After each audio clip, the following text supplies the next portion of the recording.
Jag minns ju den tid du gav mig life villa, yo. Nu vill jag kunna ge tillbaka allt jag inte kunna ge förut. Det finns ingen annan där som kan stå här by my side, oh why. Sättet du rör på det får mig att dö för dig, baby. För de här yardis, de vill ju bara dra ner oss. Men du är fett och vanlig. Och det jag lägger är min tid, jag vill ha det. Du får mig känna safety. Jag kan nog leda, baby. Och jag kommer aldrig ändra mig. Aldrig kommer aldrig känna så. Jag minns ju den tid du gav mig life villa, yo. Nu vill jag kunna ge tillbaka allt jag inte kunna ge förut. Det finns ingen annan där som kan stå här by my side, oh why. Sättet du rör på det får mig att dö för dig, baby. För de här yardis, de vill ju bara dra ner oss. Men du är fett och vanlig. Och det jag lägger är min tid, jag vill ha det. Du får mig känna safety. Jag kan nog leda, baby. Och jag kommer aldrig ändra mig. Aldrig kommer aldrig känna så. Greetings. Baba Kimo, Bua.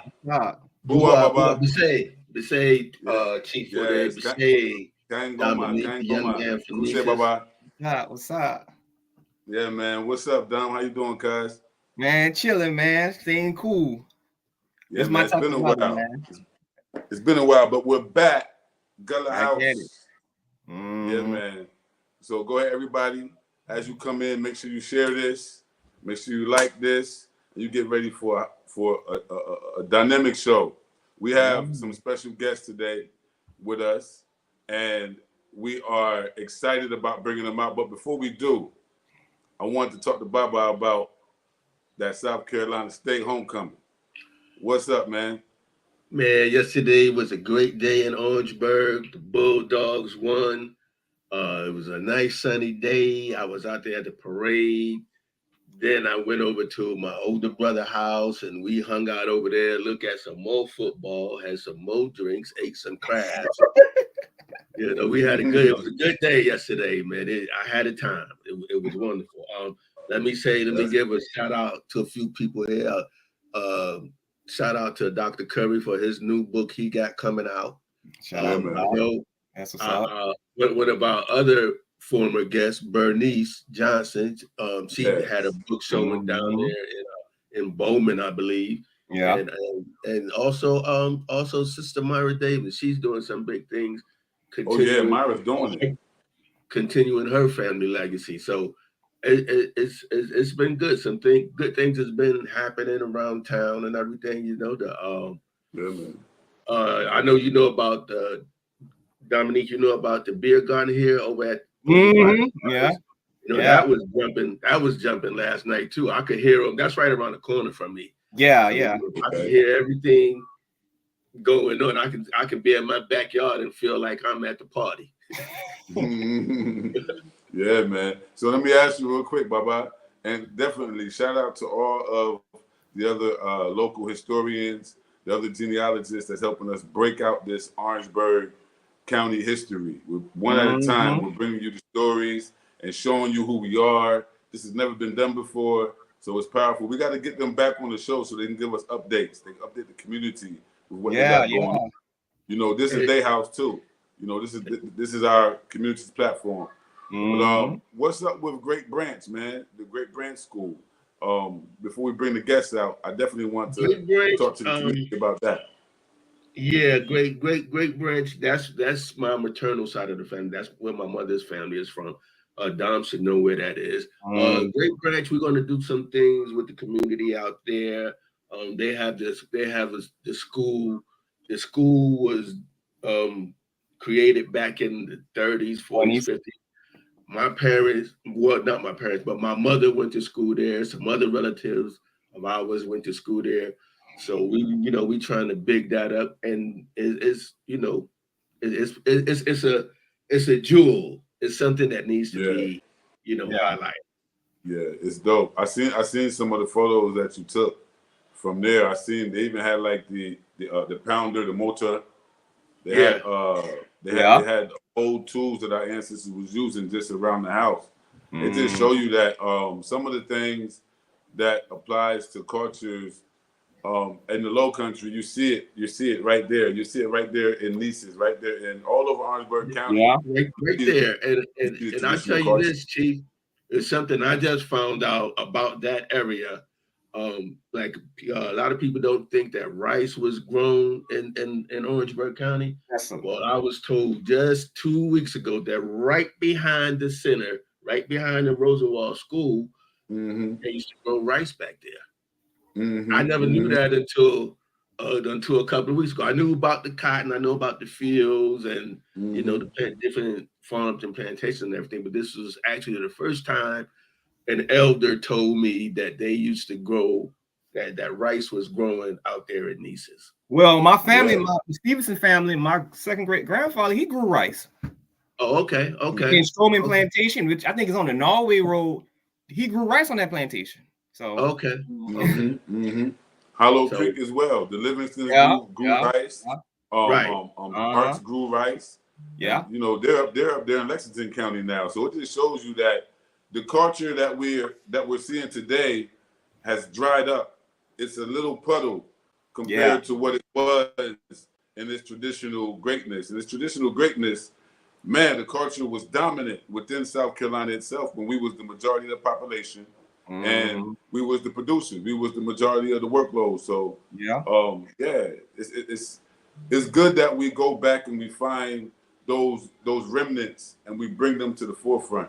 You know, just like what other communities are doing to preserve their own local cultural heritage and traditions. So with no further ado, Baba Kimo, do I have your permission to proceed and bring out keepers of the culture?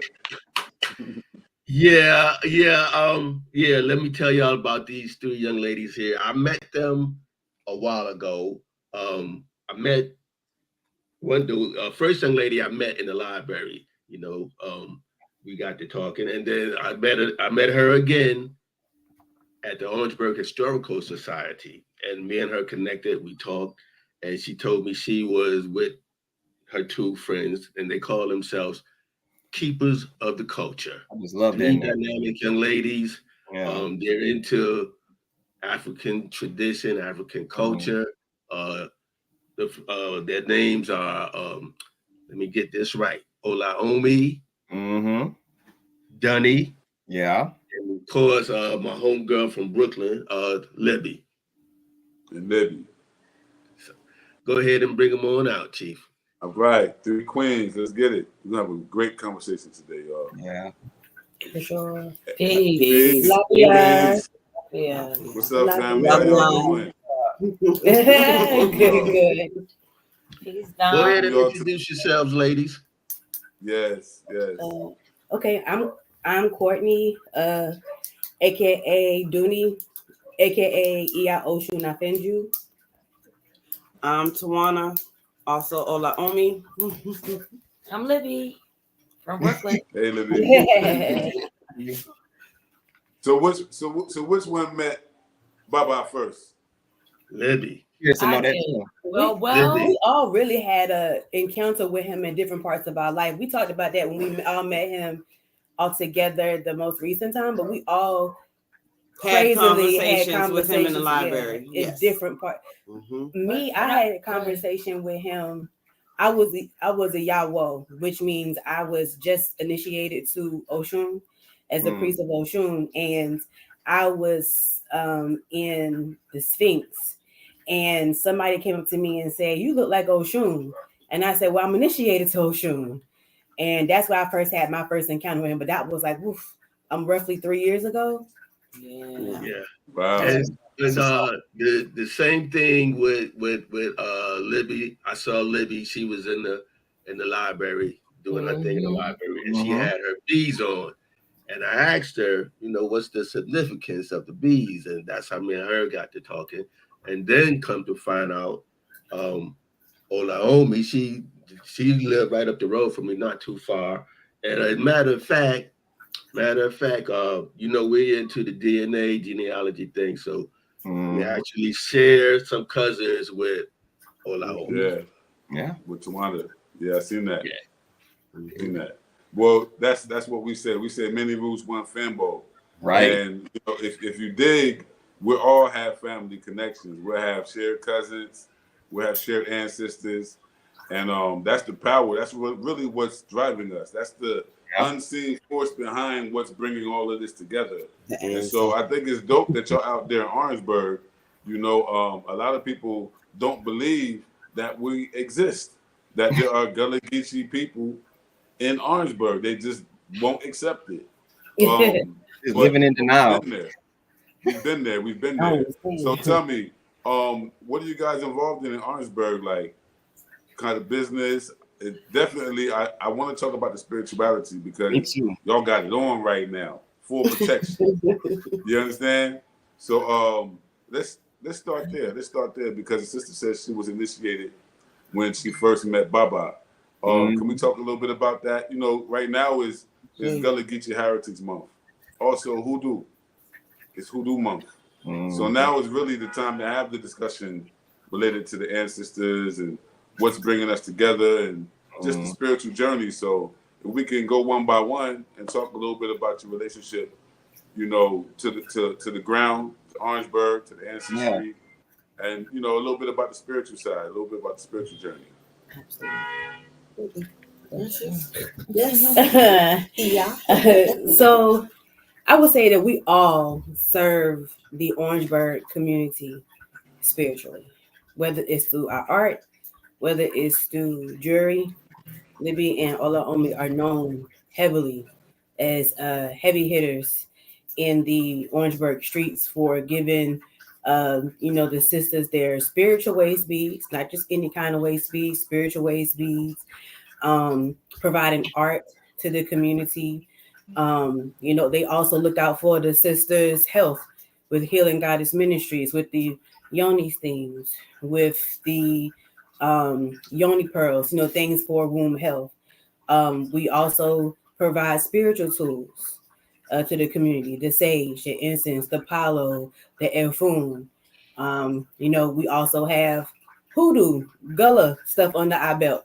Chicken foot powder, money powder, chicken feet necklaces, stuff grandma and them used to juju bags. We teach people how to set up your ancestor altars, because whether people want to believe it or not, your mama, your auntie, and all of them had ancestor altars. They might not have called it that, but they had a place where they kept those obituaries and stuff in one section of the house where they kept candies. I know my grandma, she kept them old school peppermints all the time, or she'll put fruit cake there or light a candle, and they might not call it ancestor altar. A lot of things we have names for, they just did off of gut.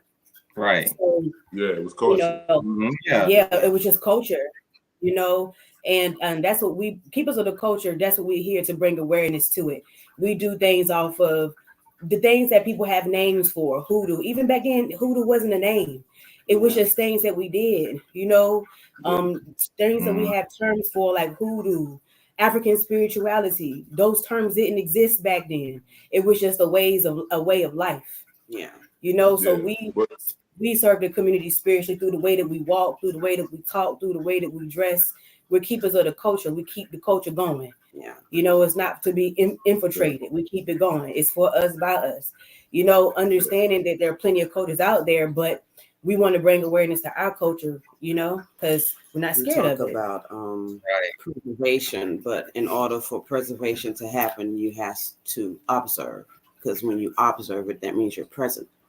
So in our fight to preserve our culture, we're observing it presently. So that means we actively have to show people tangible ways of what this looks like in their home, everyday life, because we got away from it. It's normal stuff. Consistency, doing it every day. And what's the foundation, y'all? Prayer life. Prayer. Absolutely. We are praying people. That's the Gullah Geechee way. Tongue.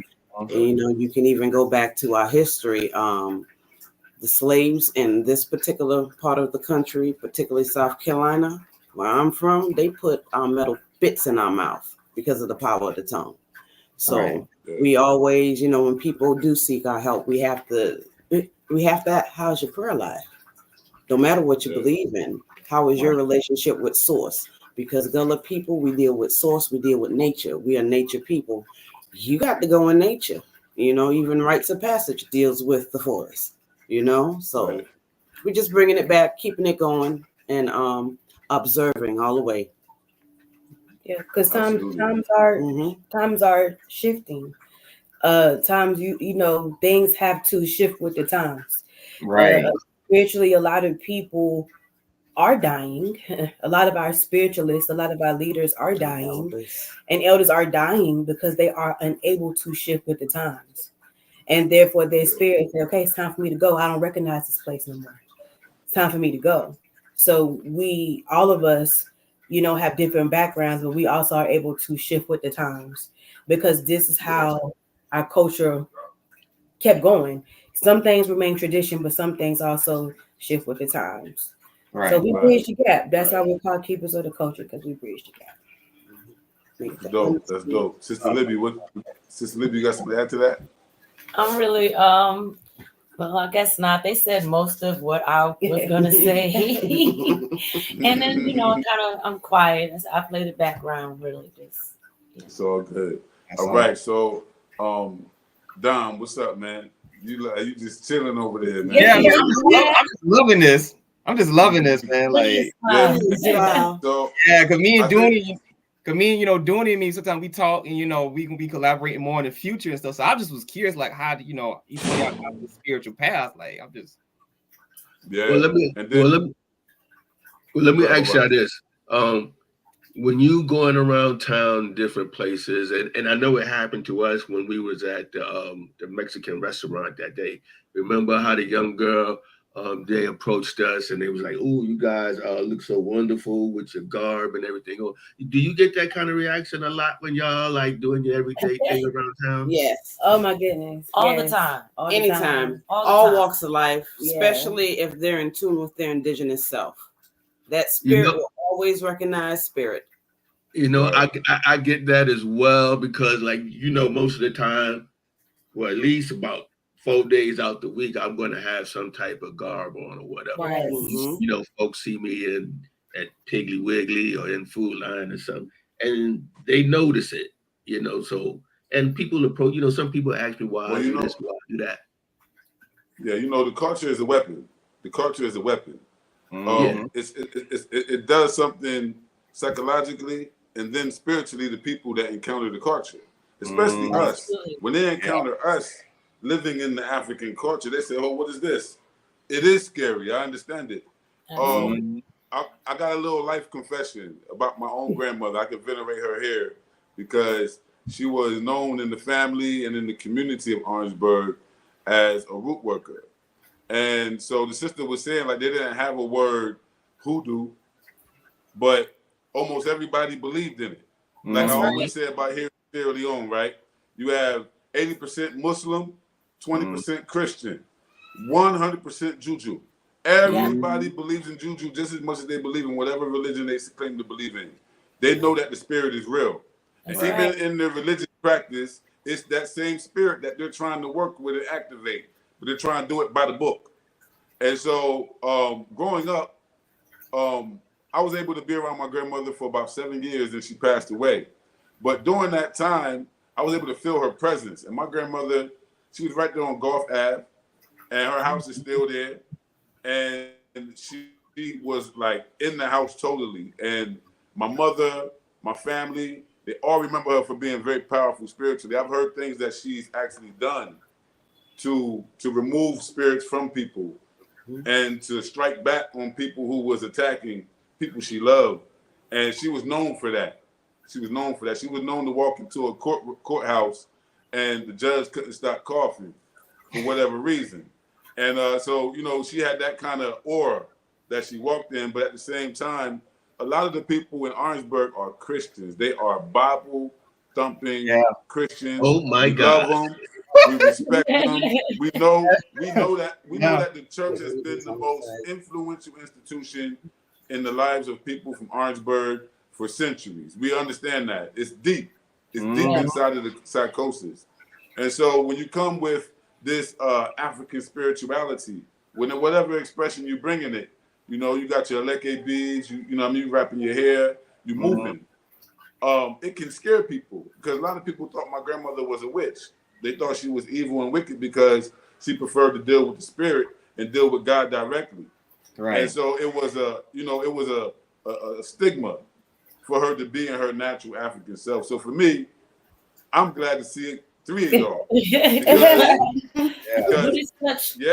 Thank you. Thank you for that. It's such hypocrisy, though.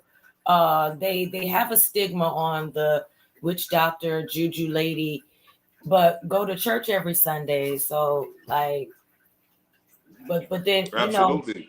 But when something happens, they go into that juju lady instead of going. It's just the hypocrisy for me. So I don't even be bothered with it. I just go with the flow. Absolutely. I just shake my head and laugh kind of because I'm like, you going to church on Sunday, but like you said, let there be some type of ailment or something going on, and then going to your local little root worker. Yeah, but I ain't you're running to a wall, and what they have taught you, and you can't find their way. You got to go back to the old way, and usually us, who's running from us, your ancestors push you right to us because the doctor can't answer. Right. It's from a spiritual aspect, you know.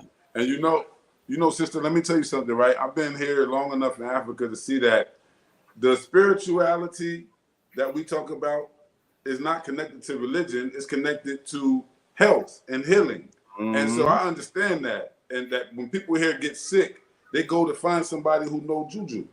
Yes. They don't, you know, they have spiritual sickness and they have physical sickness. If it's country sickness or spiritual sickness, you got to go to a spiritual doctor to get healed. You can't just go inside the hospital. They won't know what's wrong with you. Nope. They put a Band-Aid on it. Don't call you crazy. Yeah. Like for example, like if people would have to label us anything, we root women. All 3 of us. Yeah. Straight up. We are. Real with it. We are, you know, it's whatever you want to say. You know, a lot of people don't understand that the word witches are tied to Caucasian people. It has nothing to do with Africans, period. Wicca is European, but you know, root woman, bush woman, juju lady, that's what we are. And this is our daily walk. This is just not for the show. Every day. This is our daily walk. For sure.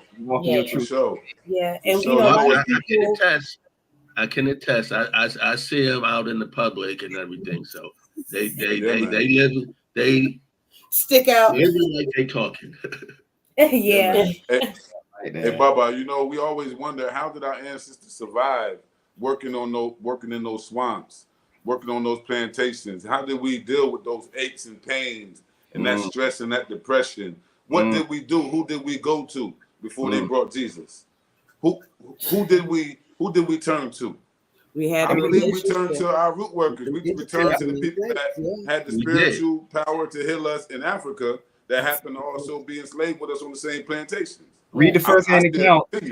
Read the first-hand account by the elders that were enslaved. They would say almost every plantation had its root worker. Absolutely. Well, I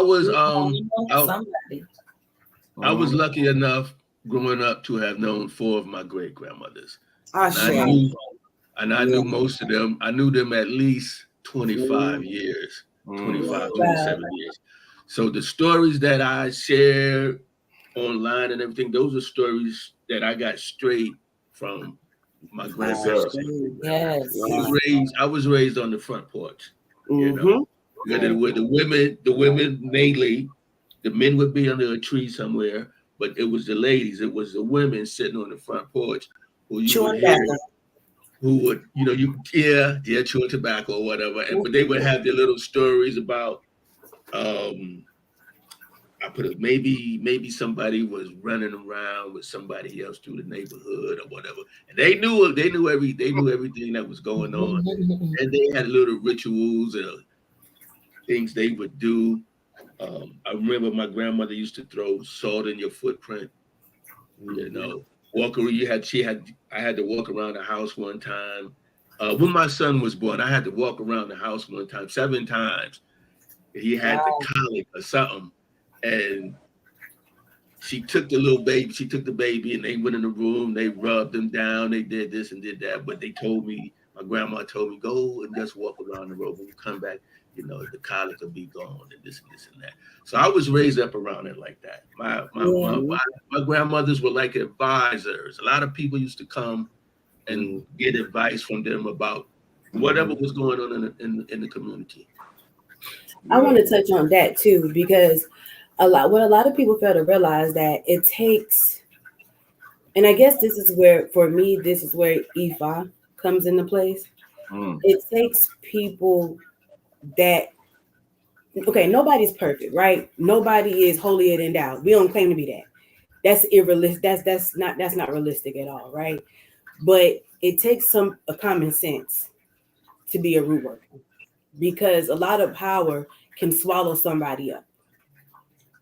Once you learn how to tap into source, even before I knew what Orisha was, even before I knew what West African tradition was, you know, I was seeing dead people since I was little. You know what I'm saying? I was, you know, my grandmas and my aunties and them was praying over me because they knew who I was, because they were the same. Because they already knew that they were going to be dead before I even knew who I was. You get what I'm saying? That I was going to have to find it again. So what a lot of people don't understand, it takes common sense and it takes bravery. Even at the age of 34, I'm still getting over some aspects of fear, because we're not fighting against Europeans anymore. They believe in it more than we do. Absolutely. We're fighting against our own people. You know, exactly. These people won't take power anymore and come together and do group rituals for everybody to be a millionaire. Upliftment. They don't do that. Ego it's all to keep my neighbor stagnant and to take her man. We don't think about let's get together and do a group ritual so everybody bills can be paid, so everybody can eat, so all of our basic resources are taken care of in a time where the world is literally crumbling and the matrix is falling before our eyes. We don't do that anymore. Yeah. You know what I'm saying? It's interesting you would say that. In the community, we get more phone calls about keeping them in love than keeping money in their pockets. Yeah. Working on their character or accountability or the choices that they make to put them in the predicament that they're in, instead of just thinking somebody put roots on me. And that's why your choices. Keepers of the culture, we say this all the time. We don't do anything in regards to love. We don't do any love work. Reason being is because we cutting you off at the neck right there. Do you love yourself? Do you love yourself? We don't do any of that, and we stand by that. Because if you don't love yourself, your money work is not going to work. Nothing is going to work. You know, so we don't do any love work, and that's because the mindsets of the people has to change.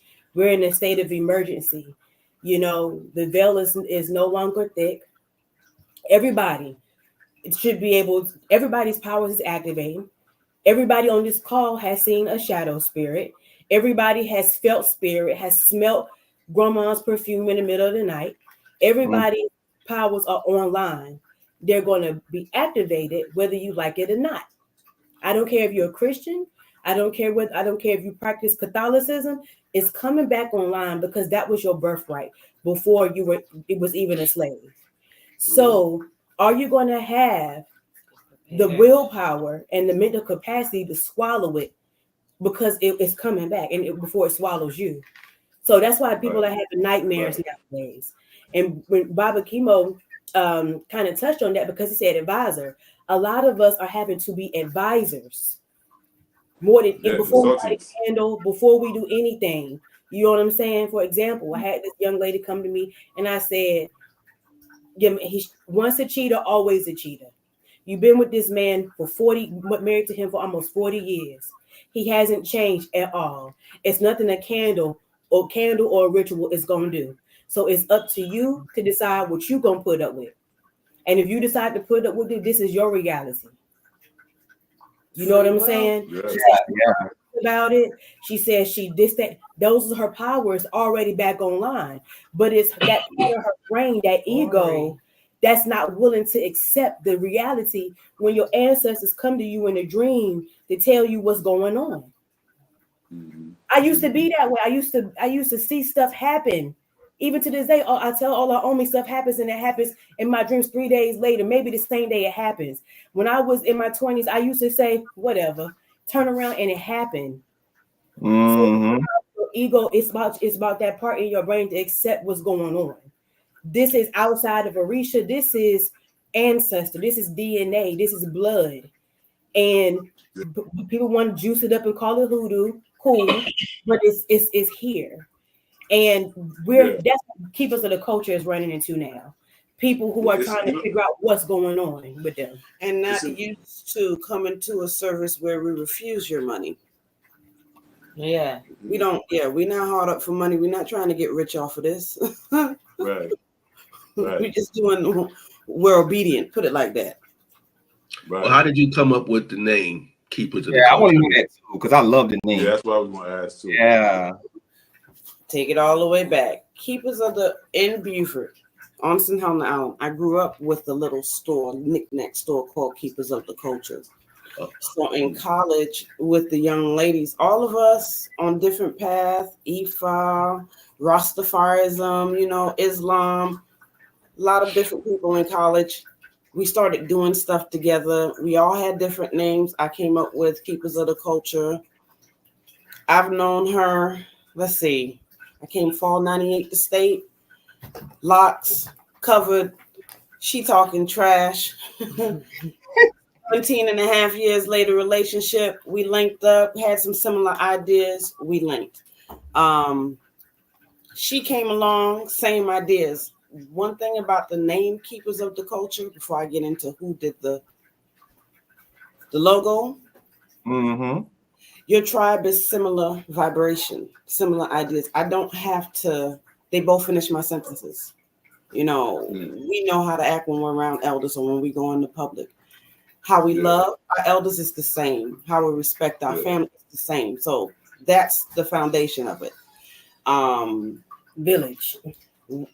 So you know how you just make up stuff, no solidify. What did we get the EIN number? 2004. Okay. 4?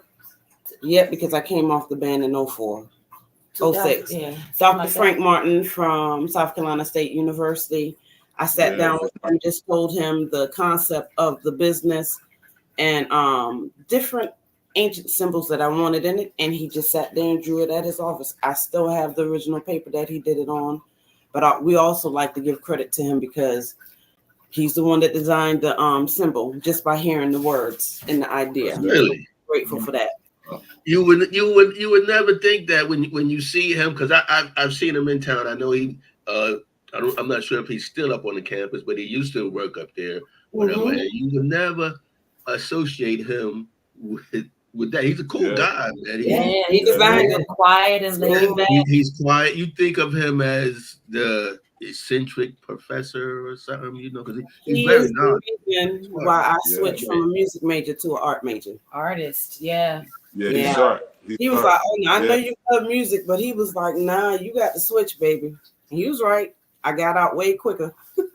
And you know where he's from, Chief. He's from Sumter, and he claims Gullah Culture.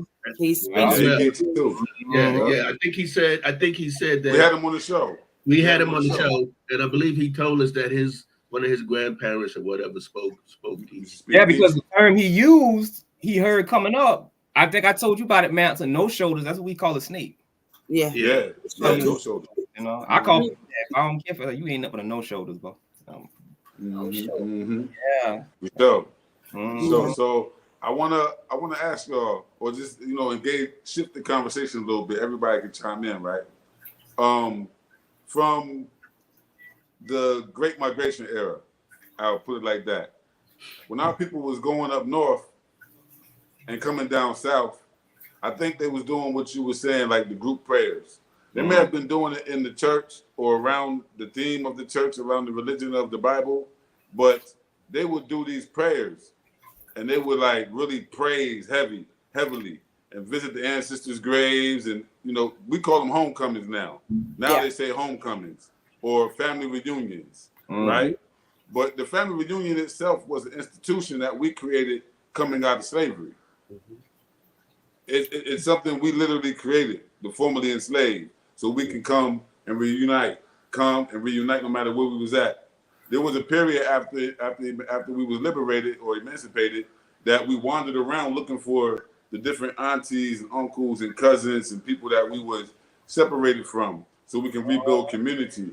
One of the ways that we was able to bring that together into one was through the church. The church became the pillar and the foundation of everything connected to our culture, right? And so it seems like this spiritual aspect of the culture has always been there, but it's unfortunate that we had to hide it, we had to tuck it, we had to merge it and mix it with something else, because now you see people leaving the church, you see people leaving those doctrinized ideals and coming back to what Granny did, what Grandpa was into. They want to get back to nature and get back to spirituality and knowledge of self. So it's a beautiful thing. I read one time that when Frederick Douglass ran away, he had High John the Cockerel root in his left pocket. And I want to talk to y'all about the protection aspect, because from my studies of the Great Migration, people would go home, and while they would be there, they would get certain prayers from certain aunties.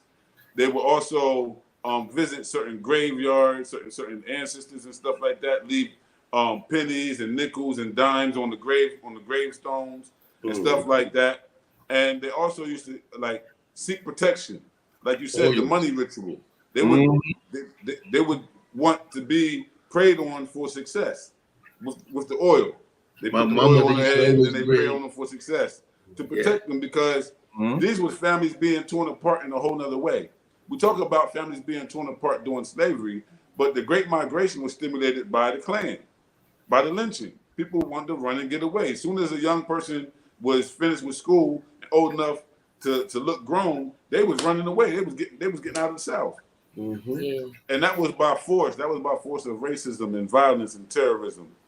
And so I believe that the root workers played a great role in protecting the migrants and keeping us grounded.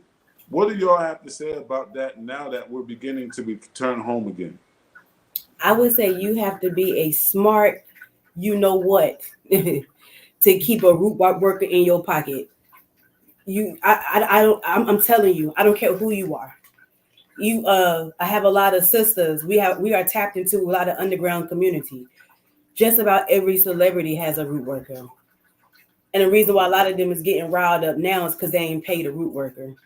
You know what I'm saying? A lot of us, you would be smart to keep one in your back pocket now. And the reason being is because things that people consider conspiracy theory now, it's real life. Things that I was going back, I used to be, 2012, I used to go live. I used to, and the crazy part, back in 2012, I got a lot of backlash from individuals who would be called who tried to be called my teachers. Of course, we're not, synced anymore, because you can't put power in the box. You can only try to help me, but you can't put power in the box. This is before I even knew who I really was. But bottom line, everybody needs protection. I don't care what you believe in.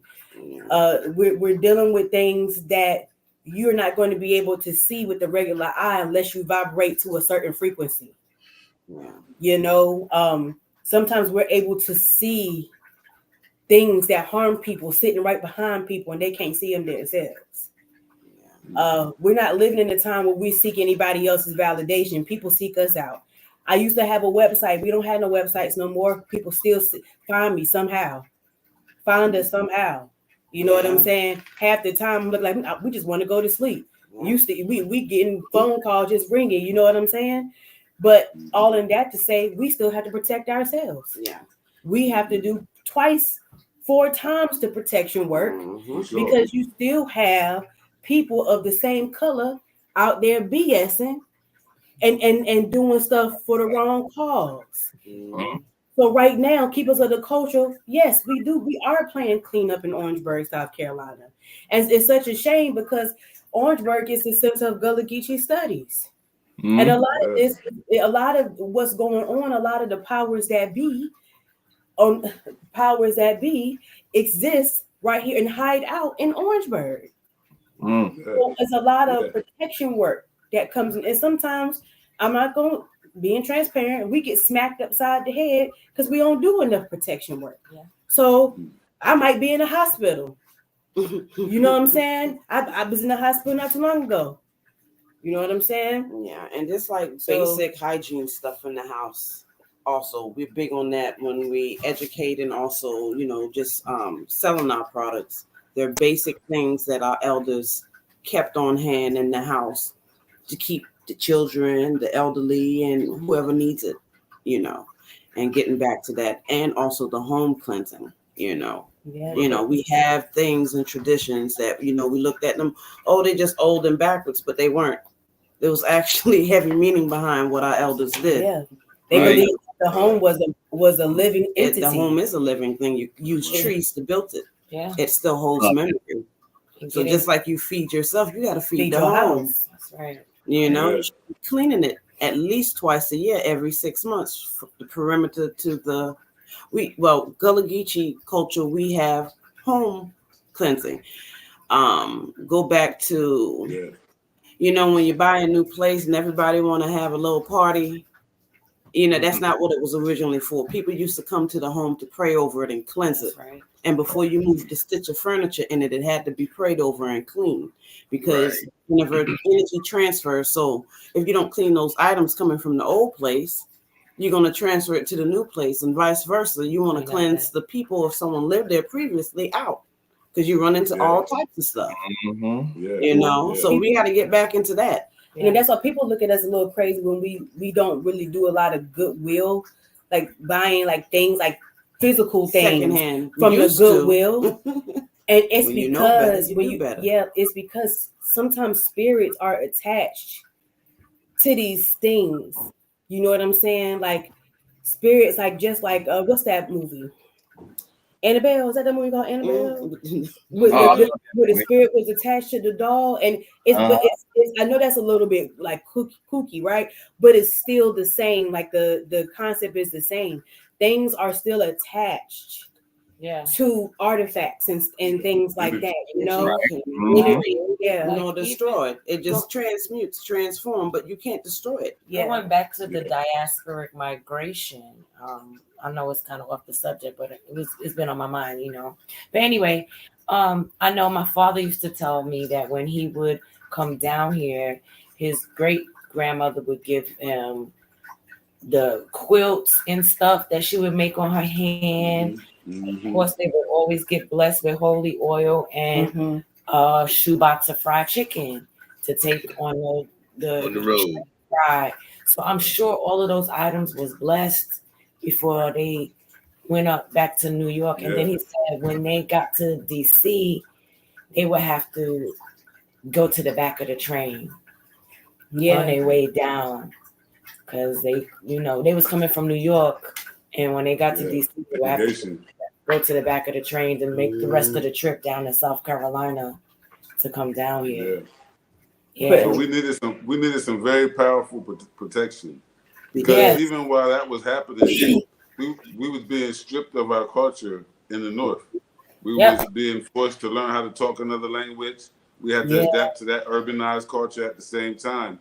This is why I'm very adamant about protecting those of us who have those lineages and people who want to second class us, because it wasn't heaven going to the North, being stripped away from our culture.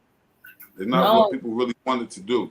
Here, when you see a village, you realize that everybody in the village at a certain age is initiated into the societies.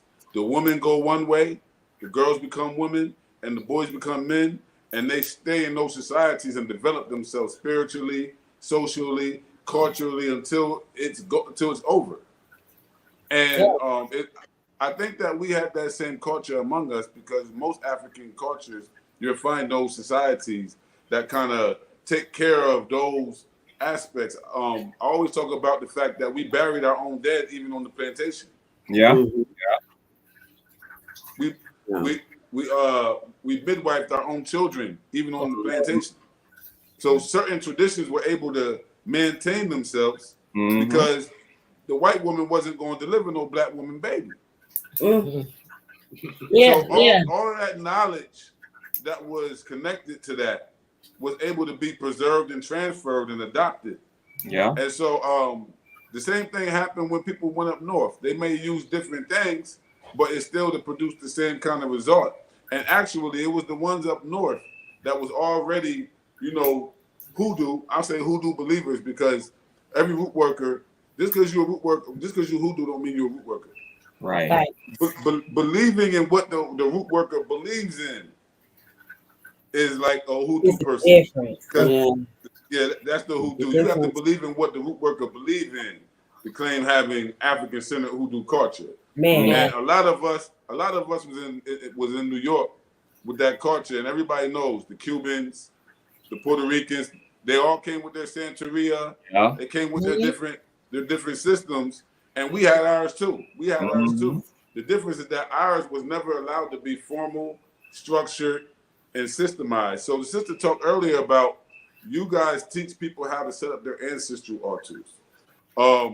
I want y'all to dive into that because I had Puerto Rican friends growing up. I had one old one. She was like my grandma. I called her grandma everything. I can go there and eat food and sleep there. And she had altar. She had a straight altar. It was Roman Catholic in religion, but she had an altar in her house that was nothing but ancestors. She used to feed it, light the candles every day. When she prayed, she went there and prayed. And so I think we all had our exposure with the different cultures, the different Africanisms in different cultures that emerged in New York. But without that, you don't get Ifa, you don't get Oyotunde. You may not get keepers of the culture. So there's a connection to even the Great Migration and those people who had those beliefs, encountering people who have similar beliefs, but in different structured systems, and us adopting those structures. Some people say hoodoo is more unstructured, but it's actually interwoven into the culture. Yeah. And it's very structured. It's not unstructured at all. Let me tell you why they say it's unstructured. Because let's get into it. It's not written down. Yeah, break it down. It's unstructured because you ain't gonna be able. These people can't monetize off of it the way they trying to monetize off of African spirituality. You can't put no Geechee in a box. You can't. It's hard. You can't box that person in. You can't box me. I'm gonna say this. I'm initiated. I'm a very young initiate, but still one and the same. I'm initiated to Oshun. I'm a priest of Oshun, right? But it doesn't make me the big kid on the block. And I know people tell me, "Oh, you ain't got to be that humble." Yeah, I do. And the reason being is because sometimes you don't see how things are until you're on the other side of that mat. Okay. Some people get initiated for different reasons. Their reason, whatever, it's not my business, but you can see that some people get initiated just for power, not to really serve the community, but just for power. It's a lot of scamming and bamming going on. Hate to say it, but it is what it is. Everybody knows it's not a secret. It's a lot of scamming from us, by us. And people scam off of ignorance. Right. There's a lot of scamming in Orangeburg. You know what I'm saying? A lot of people coming to me coming to us because they see us walking around with a leg gaze and saying, somebody said my head Orisha was this, that, and the third. We say, well, how do you know? They read me with tarot cards. That's a scam. That's a scam. And I got a lot of backlash from it. Me personally, I got a lot of backlash from it because I told the truth. You know what I'm saying? I got a lot of backlash from because telling the truth takes the money out of people's pockets. Yeah, for sure. If telling the truth makes you lose a following. Understand what I'm saying? Yeah. But at the end of the day, before we even dive into Orisha, before we dive into Loa, before we dive into Palo Mayambi, Can you go 9 generations back? You need to 10, know your ancestors. 15, 20. Right. Yeah, And say Hoodoo, that. I'll be honest with you. I even hate the name Hoodoo. Let's keep it 100. I'm gonna be real with you. I hate that name. Want to know why? Because it still cleans it up. It's palatable for the masses, right? Hoodoo is a tradition that cannot be swallowed because you cannot have any fear because you're going to be dealing with people's ancestors, people's BS, and entities and forces that don't even have a shape. Hoodoo is still too clean of a name for me. I'm gonna be honest with you, because to me, Hoodoo is the culture. Still boxes in the culture. Yeah, we can't be boxed in. Nope. A lot of the skill sets that people have, they have before Orisha. They had before they knew what West African culture, what voodoo, what all of that is about. And it's not to knock any of that, because we study all things. We're part of the whole, right? Yeah. But before all of that, we only knew ancestors. The magic that was spread from us in our DNA. Okay? My son was seeing dead people before he knew what was what. He got that from mama. I got it from daddy and my mama. But I just realized because I didn't meet my great grandma. One of my grandma's sisters told me that the reason why her mama prayed over me the way that she did is because she knew that I was gonna be the same way. And I died the same time I died when one of the root workers in my family passed away. She passed away, and my mama went into labor with me.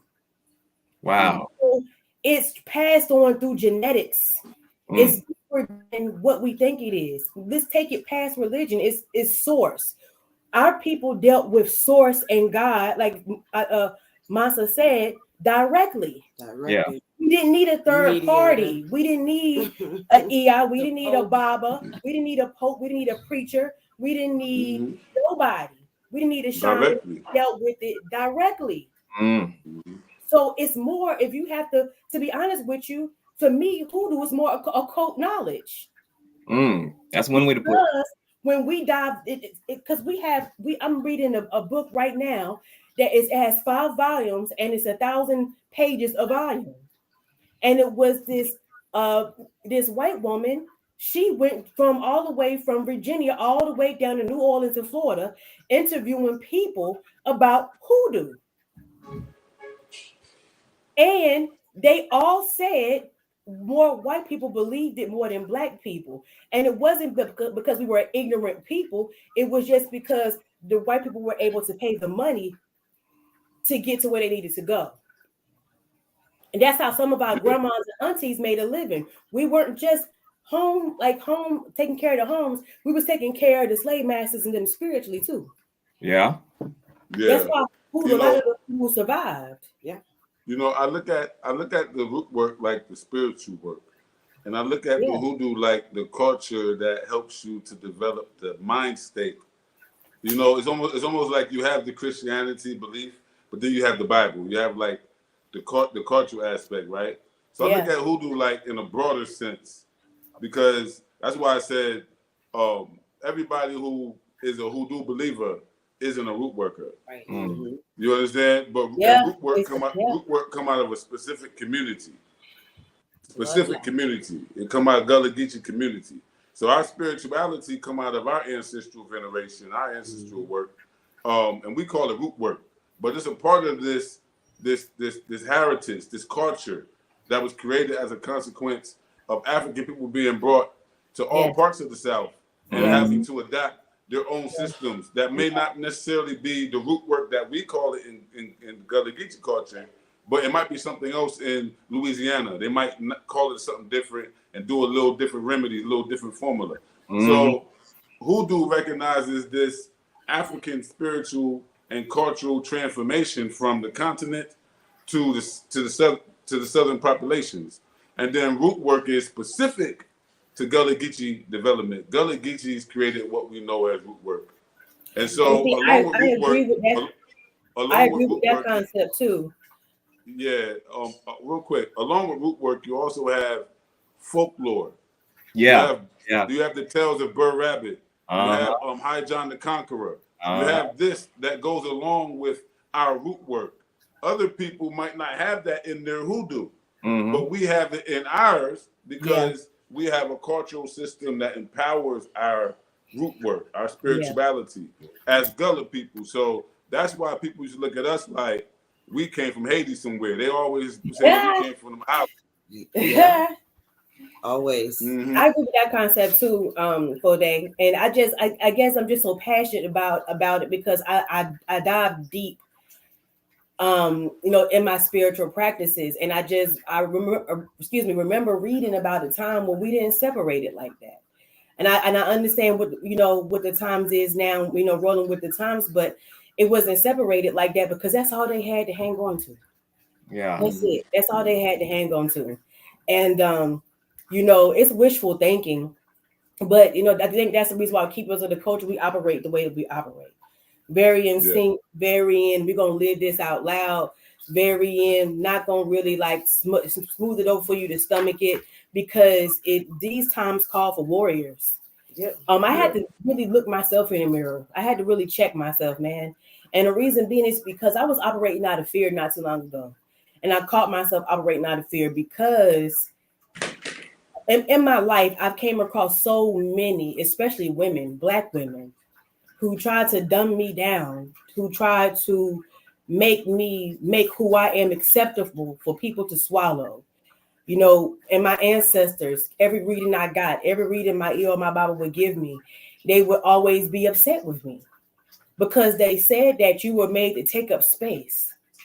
I say that to say that we as a people are made to take up space. These are the times that they wish that they were living for, to come back.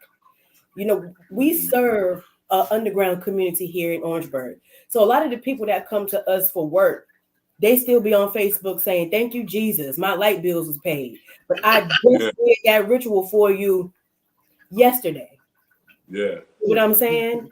So it's or Sister Tawana, can you do this spiritual work for me? And then that's how it's supposed to be. Thank you, Jesus. You can whatever. We ain't looking for no clout, but we also know what it is too.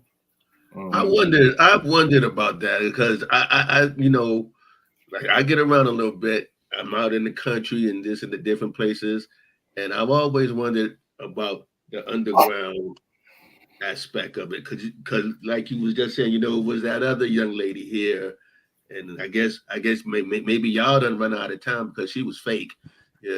I stopped going into her store a long time ago. And, yeah. Y'all know what I'm talking about, right? That too. Big Baba. Yeah.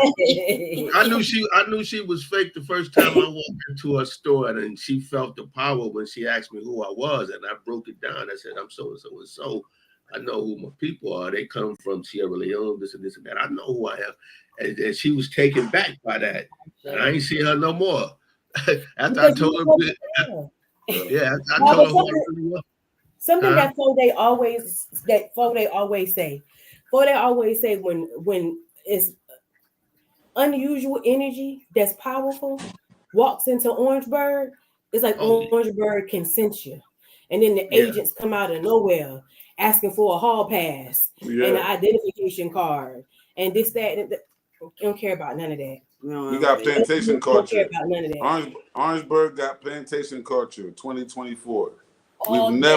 We've never changed that mind state. We've never said, let's liberate our culture and get back to our Africanisms. We haven't done it. We've preserved a lot. But like you said, it's underground. It's unknown. It ain't spoken about. That's one of the reasons why we do what we do.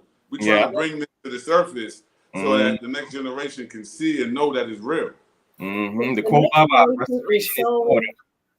the next generation is so thirsty for it, but they're scared, and I understand why. Accountability. Because even like you just said, it's a plantation mentality. That's all of Orangeburg. It's a plantation mentality. That's why until y'all came along and until Dominique came along, that's why I usually rock by myself. Yeah, and did. Yeah. You don't speak to nobody. Yep. Baba be on the move. Yeah, by himself. Right. Yeah. What do you? Yeah. To the point. You know, we've been leading the argument in terms of Orangeburg being part of the culture. As you know, we talked about it a little earlier. Yeah. And recently, one of the DNA companies, 23andMe, added a feature. They came out with a new update. What they do now is they show, based on all the information that all of your contacts put into their accounts, and they can narrow down and say, yo, you got a lot of family, very close connection to this place, to this place, to this place. And so they created African diaspora genetic groups. And so I've seen about 6 or 7 of them are Gullah specific. Like 4 of them are in South Carolina. And Orangeburg is included in 2 of them. And that's genetic DNA. Groups. And that's what we've been saying, is that you can never separate a people from their ancestry. That if we can be in New York for 2-3 generations and come back and claim heirs land, and to a what? Yeah. Hey, cuz, tell them what obviously family. Well, obviously have the heritage. Well, obviously got the Geechee people. Wow. Now, so tell them what the name is of what they got, how they got Orangeburg classified. I want go ahead and talk about it. What you mean? Like, it is still what? Huh?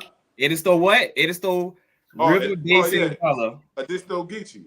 A disto Geechee. A disto basin or a disto river basin color. Yeah, it's still river. And we're always talking about the fact that they took our ancestors up the Edisto into Orangeburg.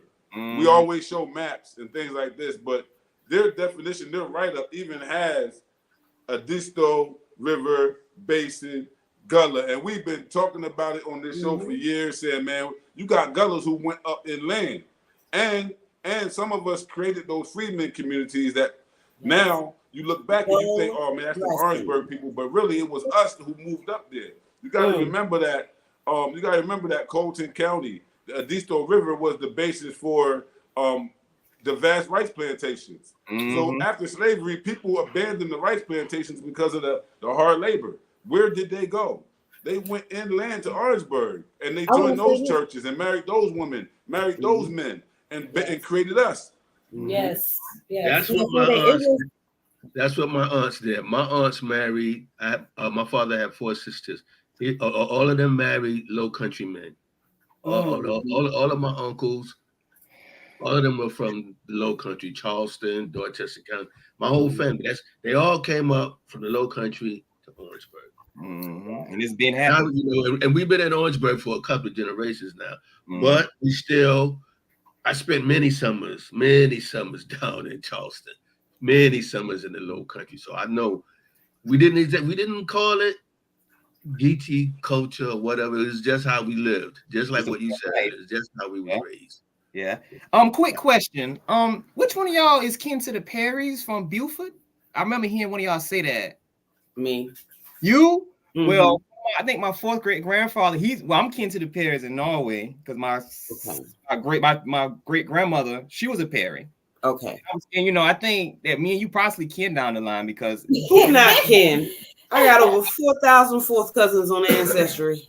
Yeah, we most likely kin. So my 4th great grandfather was from Beaufort, I believe. Yeah, they had children Perry, at least Perry from Beaufort. A minimum of 10 or more. Yeah. You said Perry, right? Hey, look, my wife is born in Chicago, but she takes her genealogy back to an Agnes Perry from Beaufort. She also was on the Perry plantation. Kenya is a Perry descendant from Beaufort. Okay. Wow. Got it. Agnes and Perry. All right. Got it. It all comes together when we start talking to each other about family.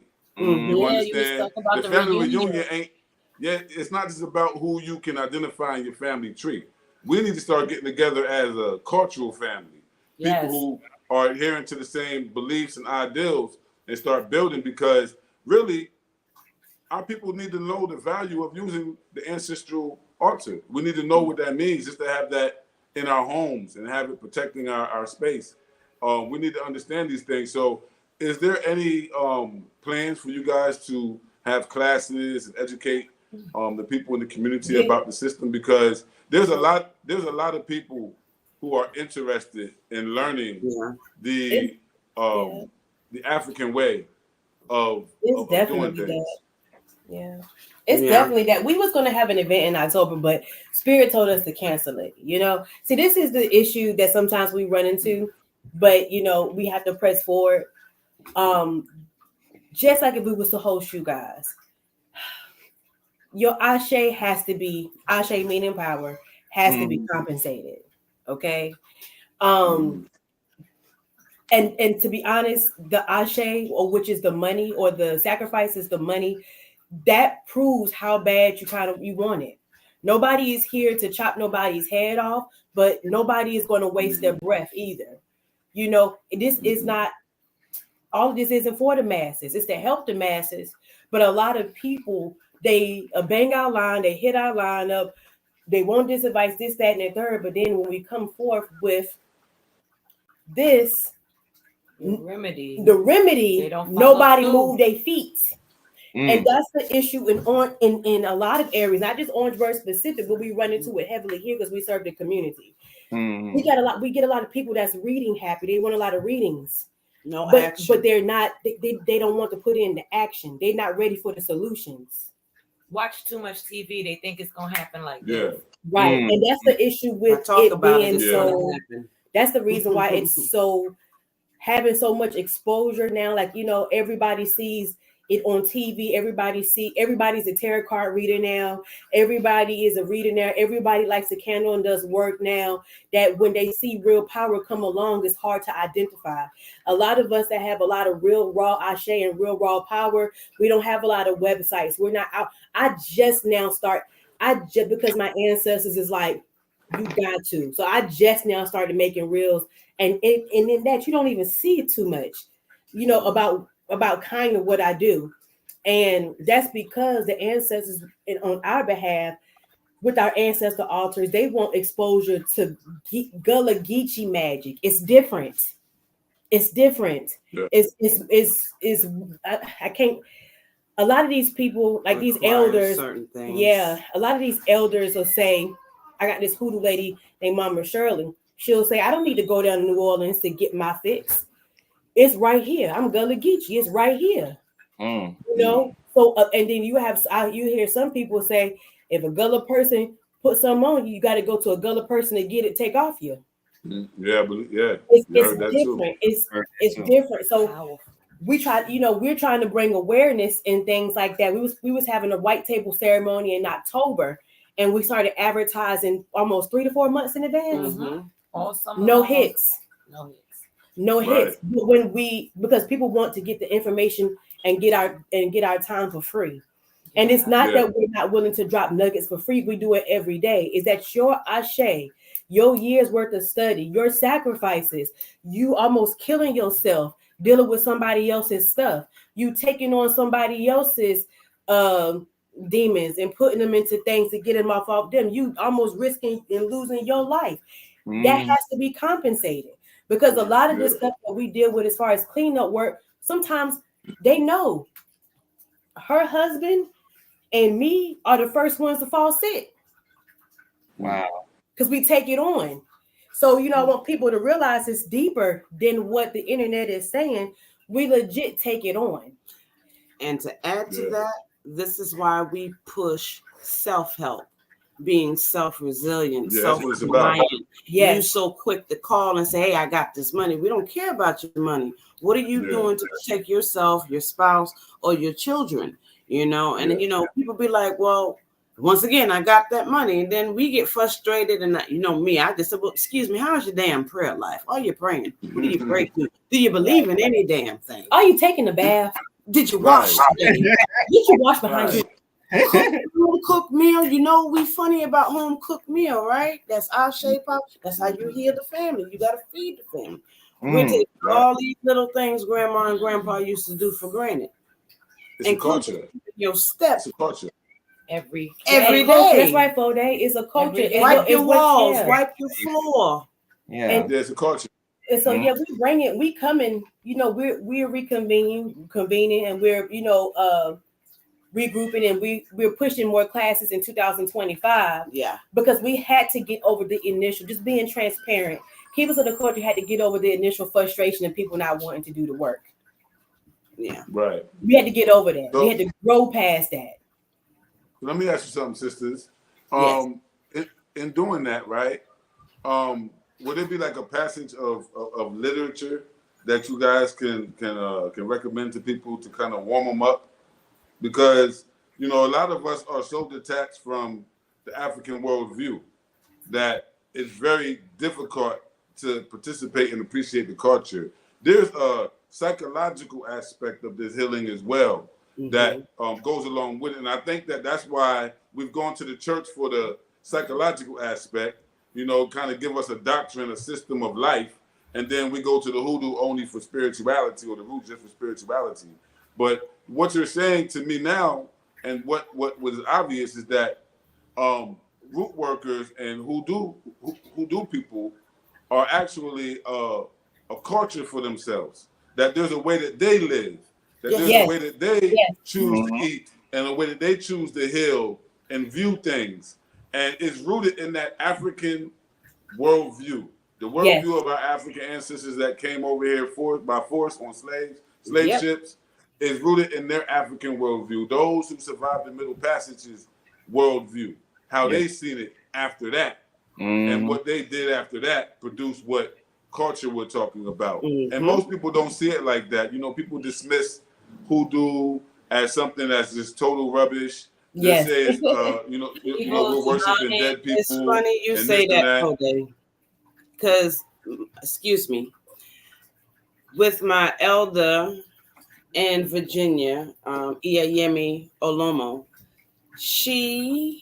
when I had my Gunjoko, and my people were talking to it. Number one, they didn't allow her to talk at the tree. She had to hum. And she looked at me, she kept saying every step, "Ooh, you Gullah Geechee people. I ain't never had to hum to call no dang egoon down." And we hummed and clap our hands and spin under a tree for a good 2 hours. Oh, yeah. From that, she, traditionally, when you have guests to your house, look, you don't invite nobody to your house unless you treat them like royalty. Feed them, make sure they clean. It's a Gullah Geechee thing. So when my elders come to my home, just like as a child, when I would have to give up my room or my bed to elders that would come, I gave up my bed to my elders. We sat at this table and I cooked for them because we served them. You got to be in a place of servitude too. And she said, "You Gullah Geechee." And that big tall ancestor that keeps screaming at me, keep asking, "What you want with my daughter? She don't need you." And she was like, "I got to tell you something." She said, "I'm going to go harder on you because Gullah Geechee are the only group in this country that hold the secrets to Africa." Come on now. Talk it. And she said, "Some things I'm not going to tell you because they're going to tell you in your dream space." She said, "Your people had me traveling all night long. Whatever you did in the room, you got it." I said, "Yeah, I know." She said she ain't slept like that in a long, long time. So that was an honor. Gullah Geechee people pride ourselves in the energy in our home, especially when we have guests over. We like to look at it when you come. You might have a rough day, but when you leave here, you're going to leave way better than what you feel coming in. Yeah, you got to upgrade. And before that, because that was my second elder, my first elder in Voodoo, Gromambo Fatima, she said the same thing. So even though I was being taught Voodoo, she would always, start with your Gullah Geechee heritage first. That's who you are first. So over time, and I started doing the cultural research, the genealogy research. my people started dropping those nuggets on me, and that's how I understand that we are elemental beings. And a lot of people don't know Gullah Geechee, we're divided up into the elements too. Like I'm Gullah Geechee, but we water people here. You got some people that are earth benders, just like avatars. We have different markers. You know, some people do fire. That's why you got people in Charleston area with a lot of blacksmithing yards and stuff like that. They fire people, and you can tell, even with the variance of the dialect in Charleston versus Beaufort.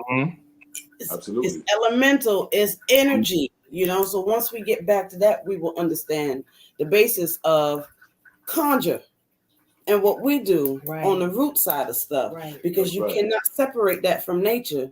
Oh, I don't like trees. I don't like to drink water. I don't like cats and dogs. Excuse my language, you fucked. Because we talk and communicate to everything. We can talk to the rain, the wind, the river, the water, the ants. We use all things in nature. All things is represented by source. Everything is God. Everything is an expression of it. Is an expression, and that's what we don't. That's why when you say is there literature, I don't have the literature aspect for it, because none of us started out with literature. Nope. We started with trying to find out who our ancestors were. That incorporates knowledge of self. Just what you, Baba Kimo, Dominique, the Queen, Malinka is doing is that's how you start. You have to start with knowledge of self and research. Like for example, me, you know, I hated the concept of giving my DNA. Me too. I hated the concept because of things I've heard that was done to my family, experiment wise and stuff. However, I was running into roadblocks because I don't know my dad's dad. Neither he didn't know his dad. And they communicating with you the whole time. The whole time. And see, now it's to the fact where things are opening up because the magic is coming through the ancestors. And I say that to say, when you study and when you try to find out who they are, you go on Ancestry, you talk to folks, the nuggets of spirituality get dropped in your lap. Yes. For example, I didn't know, but you would think that my grandfather's people were straight Christians. Not so. His sister was initiated to voodoo, and she was a Romambo. And I'm waiting to see that's how the family now. The other day saw evidence of who I was. They're ready to give me her whole ritual book. Oh, right. That's what's up. I ain't know that. They would say in how I tried to find pictures of her, and then one day my mama said, I don't know how I found this. I wear this pocketbook all the time, but all of a sudden it's an obituary. You remember that? Yeah. She called and said the obituary just came out of nowhere. And when I read it, I cried because I was reading a story about myself. And then it would say how she would go in the woods and find sassafras and find these roots and heal the community, how the community would be lined up at her door like it was the doctor's office, how she could read people for picking up sand and letting it fall. And as it would fall, she would read your life. Right. You know, my grandma Lizzie didn't know. All I heard was she carried around the fifth and the shotgun and dared somebody to roll up on her. That's all I knew. But now I know that she was a root worker for the community. Oh, yeah.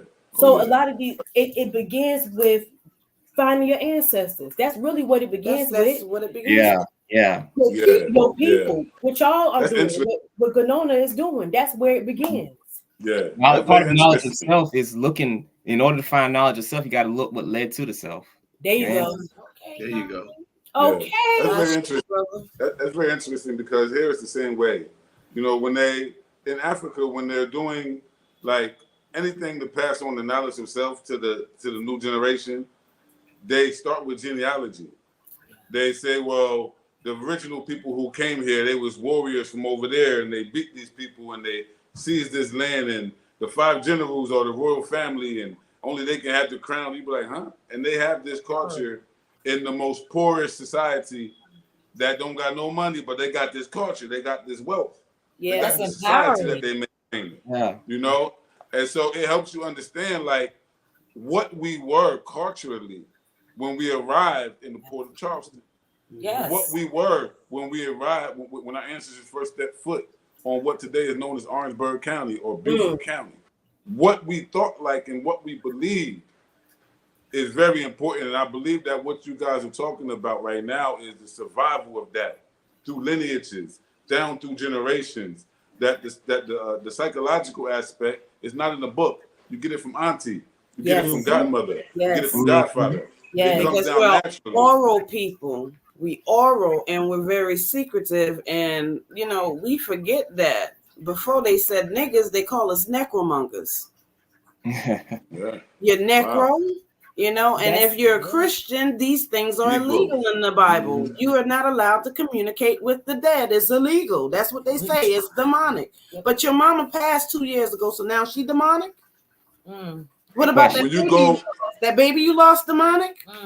Make it make sense. It's psychological warfare. So that's where common sense got to come into play. Y'all not thinking. Y'all letting people think for you. Because the white folks, they do ancestor veneration every day. Their ancestors on the dollar bill. Every time you go every day. Everywhere. They got statues up. Every day. Orangeburg. Every day. They deify the dead. They got statues. They got street names. paintings. They got all kind of stuff that they cherish, like cherish, like God itself. Yes. And so, yeah, y'all right. It's right on point. And you know, Orangeburg is ran by a central family. Yeah. We're not enslaved. We don't have to do it the way that they would accept it. We don't have to fake like this and fake like that just to preserve our tradition. You know, so like I said, it's beautiful to see us in raw form. Like we're free from that.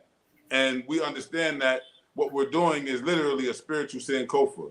We're going back through our close ancestry so we can get back to our ancient ancestry and get back to our ancient greatness, our ancient divinity. Because before we deified those ancestors, we turned them into the guys that we would reach out to. We turned them into the forces of nature that we will rely on when we farm, when we fish, when we hunt. They was with us everywhere. And if you look at Black American culture today, we still have that belief. We still believe that dead homie can hear me.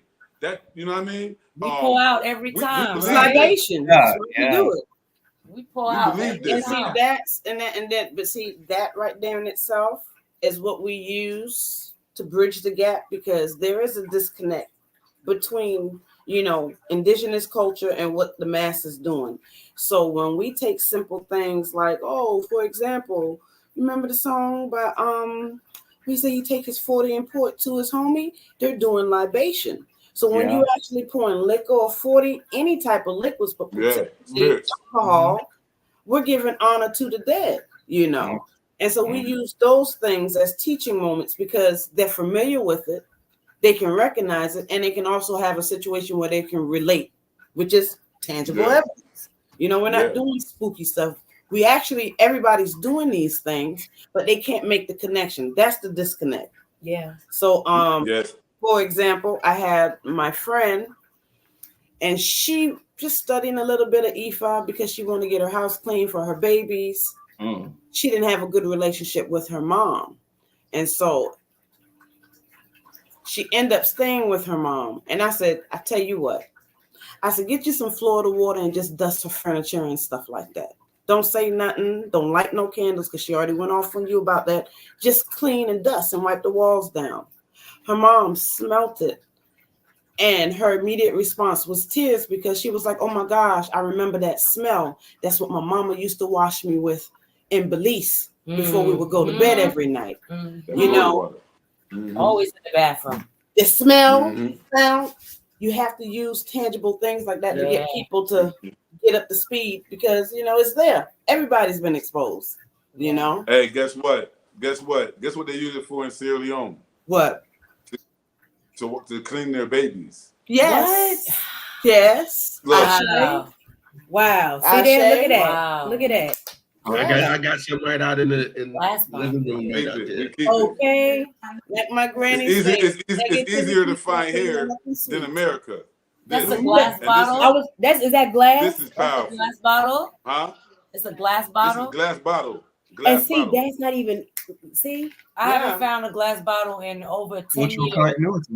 They're all plastic now. Wow. Yeah, that's a treasure right there for day. And I make my own. Yeah. Okay, look at Baba. on deck. Okay, on Baba. deck, Baba. We make our own. Yeah, we make We our don't own. leave- I gotta get with home y'all without taking the so I bath. can get Right. some. Yes. Right, Ashe. Foday. But I keep it in the house. Yeah, yeah. Okay. And you I say keep it. you say you guys don't leave home without using it for that? We don't leave home without taking I over should. the feet. And you see how you and the queen is tapped in like that? That's what we're trying to get people back to. Simple things like that to do for yourself before you walk out the door. It's not that, so I think sometimes we so superstitious as a melanated people that we think everything is just it's just so spooky. Nah, It's common sense. it's just about culture and protecting your foot. You know what though? There's people that won't leave home without their cross around their neck. And, What's with a dead guy on it. Because of what they believe. It's no different. Look, this is coconut. This is coconut. This is made out of coconut. Wow. Hard shell protection. You understand? So it's a thing. It's a thing where you understand what you're doing because it's being transferred to you through ancestral downloads. You ain't got to go to a book. You going through something in your life where you need to rely on your spiritual instincts, and it comes from where it comes from.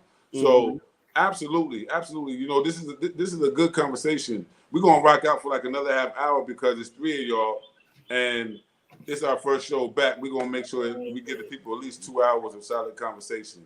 Okay. Look, I'm comfortable, so I ain't got nothing to do, bro. I love it. He's not going out to like he said. But you see how Dominic said it, but when I first came here in fall 98, I said, "But y'all Geechee." Nah, man, I said, "Shit, you sound like my Ebo." Hey, bro. I was like, I've always heard it, and then the way I love. Listen, what I'm telling you. That you can smell the ocean in Orangeburg. Yes, I can. Oh my God! I found seashells. Hold on, let me tell you something, right? In Orangeburg. Orangeburg, South Carolina. Well, let me put it like this: Sierra Leone and South Carolina are twin sisters. That's what you got to understand. Culturally and everything. From 1750 to 1775, that 25 years was when they brought more Africans within a quarter of a century than at any point. The majority of them they brought directly from Bunce Island, Sierra Leone, for rice plantations. That's where the culture was transferred in concentration. There's nowhere else in the diaspora where people from Sierra Leone were took it in strong concentration. That's why it's the distinction. When Lorenzo Doe Turner went down there and recorded the names and the languages and the culture of the people, it all resonated with Sierra Leonean culture and Liberian culture. Come to find out, these are the two societies that our ancestors created when they came back to Africa. Yes, our people came back to Africa back in the 1700s. Long yeah. before there was a Marcus Garvey. Long before there was a Martin Delaney. Our people left South Carolina fighting for freedom, ended up in Nova Scotia and said, take us back to Africa. Or a lot of things in this world wouldn't be happening. So Gullah Geechee people and our spirituality and our belief and our culture has left a great imprint, not only on local South Carolina history, but on national U.S. history and international history. You can't tell the full story of African history or African American history without starting with us. Why? Look at Charleston. Charleston was the entryway. Yes. It was the front door. Savannah was the back door, same house. So you got 60-70% of the Africans coming into those two ports. Yes.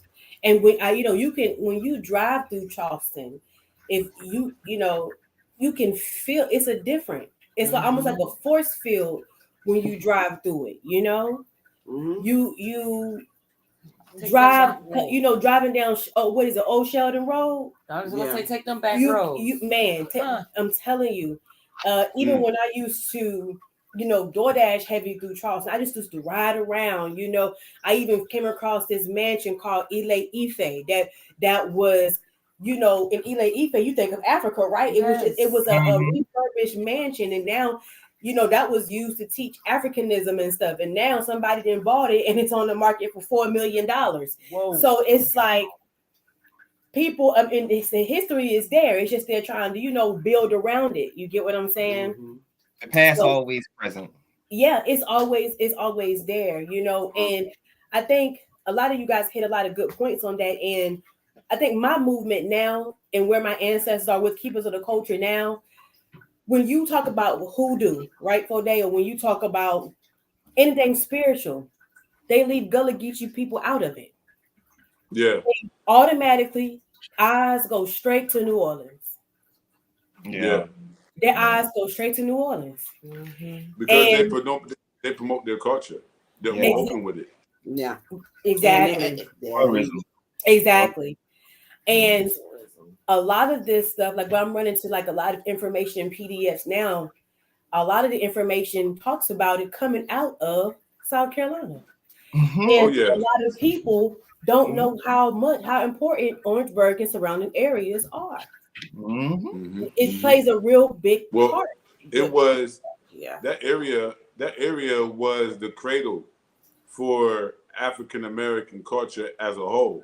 Yes. And when you understand it, it's like, wow. So if you only focus on the coast and the sea islands and you leave out the inland communities, you're only getting 2/3 of the equation. And when you look at the history, like for instance, from Orangeburg, there was a great migration of white folk to Alabama and to Mississippi from Orangeburg. Yes. And they took thousands of our ancestors with them Yes. over there, and we finding them now through DNA tests and everything. But you know, people got separated before there was a surname. So you can't look at records all the time. No. We got separated for centuries, you know. And so the thing is that I think that one aspect of hoodoo culture, I say hoodoo culture, right? Because people are saying different things and trying to define it and make sure that it applies to them. When you hear about voodoo, they say voodoo is a religion. When you say Ifa is a religion. But when we say hoodoo, we're saying hoodoo is a culture. Hoodoo is the traditional culture that embodies the Africanisms retained all the way to now by African descendants in the United States. But when you tell the history of those Africans, you can't tell it without Charleston. You can't tell it without Savannah. You can't tell it without rice culture. You can't tell it without High John the Conqueror. You can't tell it because this is where the Africanism was most retained. Why? Because we were the majority. Black people were the majority in South Carolina by 1708. We didn't lose that until the 1930s. Yeah. As a consequence of the Great Migration. Even now, Orangeburg County is majority black. Vandenberg County is majority black. All these counties, Calhoun County is majority black. What are we going to do with that black presence? That black power? Because obviously the thousands of churches out there can't figure it out. They can't come up with a black agenda that's going to save the next generation. These babies don't care about Christ. They're trying to find out how they can empower themselves. They're trying to get, you know, they're disturbed. It's a spiritual disturbance that we see in our community. They released a document saying that these millennials are not going to church. I read that document about a year ago. They said that the people that's already in the church are the people that grew up in the church. These millennials are not, they're not in the church because these millennials are waking up with knowledge that we had to seek. You know, like our babies, my son, sometimes he hops in my dreams and rescues me. You know what I'm saying? Wow. Like us three, we're very heavy dream workers. Her 3-year-old baby be telling us stuff like he was born before us. But he is the oldest. Wow. You know, these ancestors are coming to these kids or children, and they're back already. They're here. The great old ones are walking the earth. So it's almost like we're having to get ourselves ready to receive them. Yes. And that's why, you know, that's why the work needs to be done, you know. Whereas we took a vow, we came back down here and we had to remember who we were again. They're coming back already knowing. That's the shift in the times that we're looking at. We had to that's why they need the culture. Come down here already knowing. And that's why they need the culture. That's why they need the culture, because there's nature, and then there's nurture. And if we take these brains and take them to the public educational system or take them to the neighborhood church, they're not going to get the cultural nurturing that they need in order to really develop into who they are. And like we said, we produce these spiritual servants, these people who have this connection to African spirituality within our culture. as long as our culture has existed.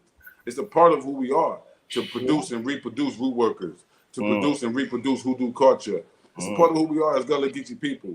So I think that for us, it's like, when you look at it, the Zulu people have their own traditional spirituality and culture. The Yoruba people have their own traditional spirituality and culture. All of the traditional African people have them, and our people came from all of those people. Absolutely. So we are gumbo. Yeah. It be mixed up. Mm-hmm. I'm a mixed African, proudly. Yeah. And all these centuries later, I'm still intact. That's why I like to say we Pan-African by DNA. Yes. By DNA. Genetically. Yes, sir. And culturally. They want to know. That's the powerful thing. And they want to know. You'd be surprised who reaches out to me.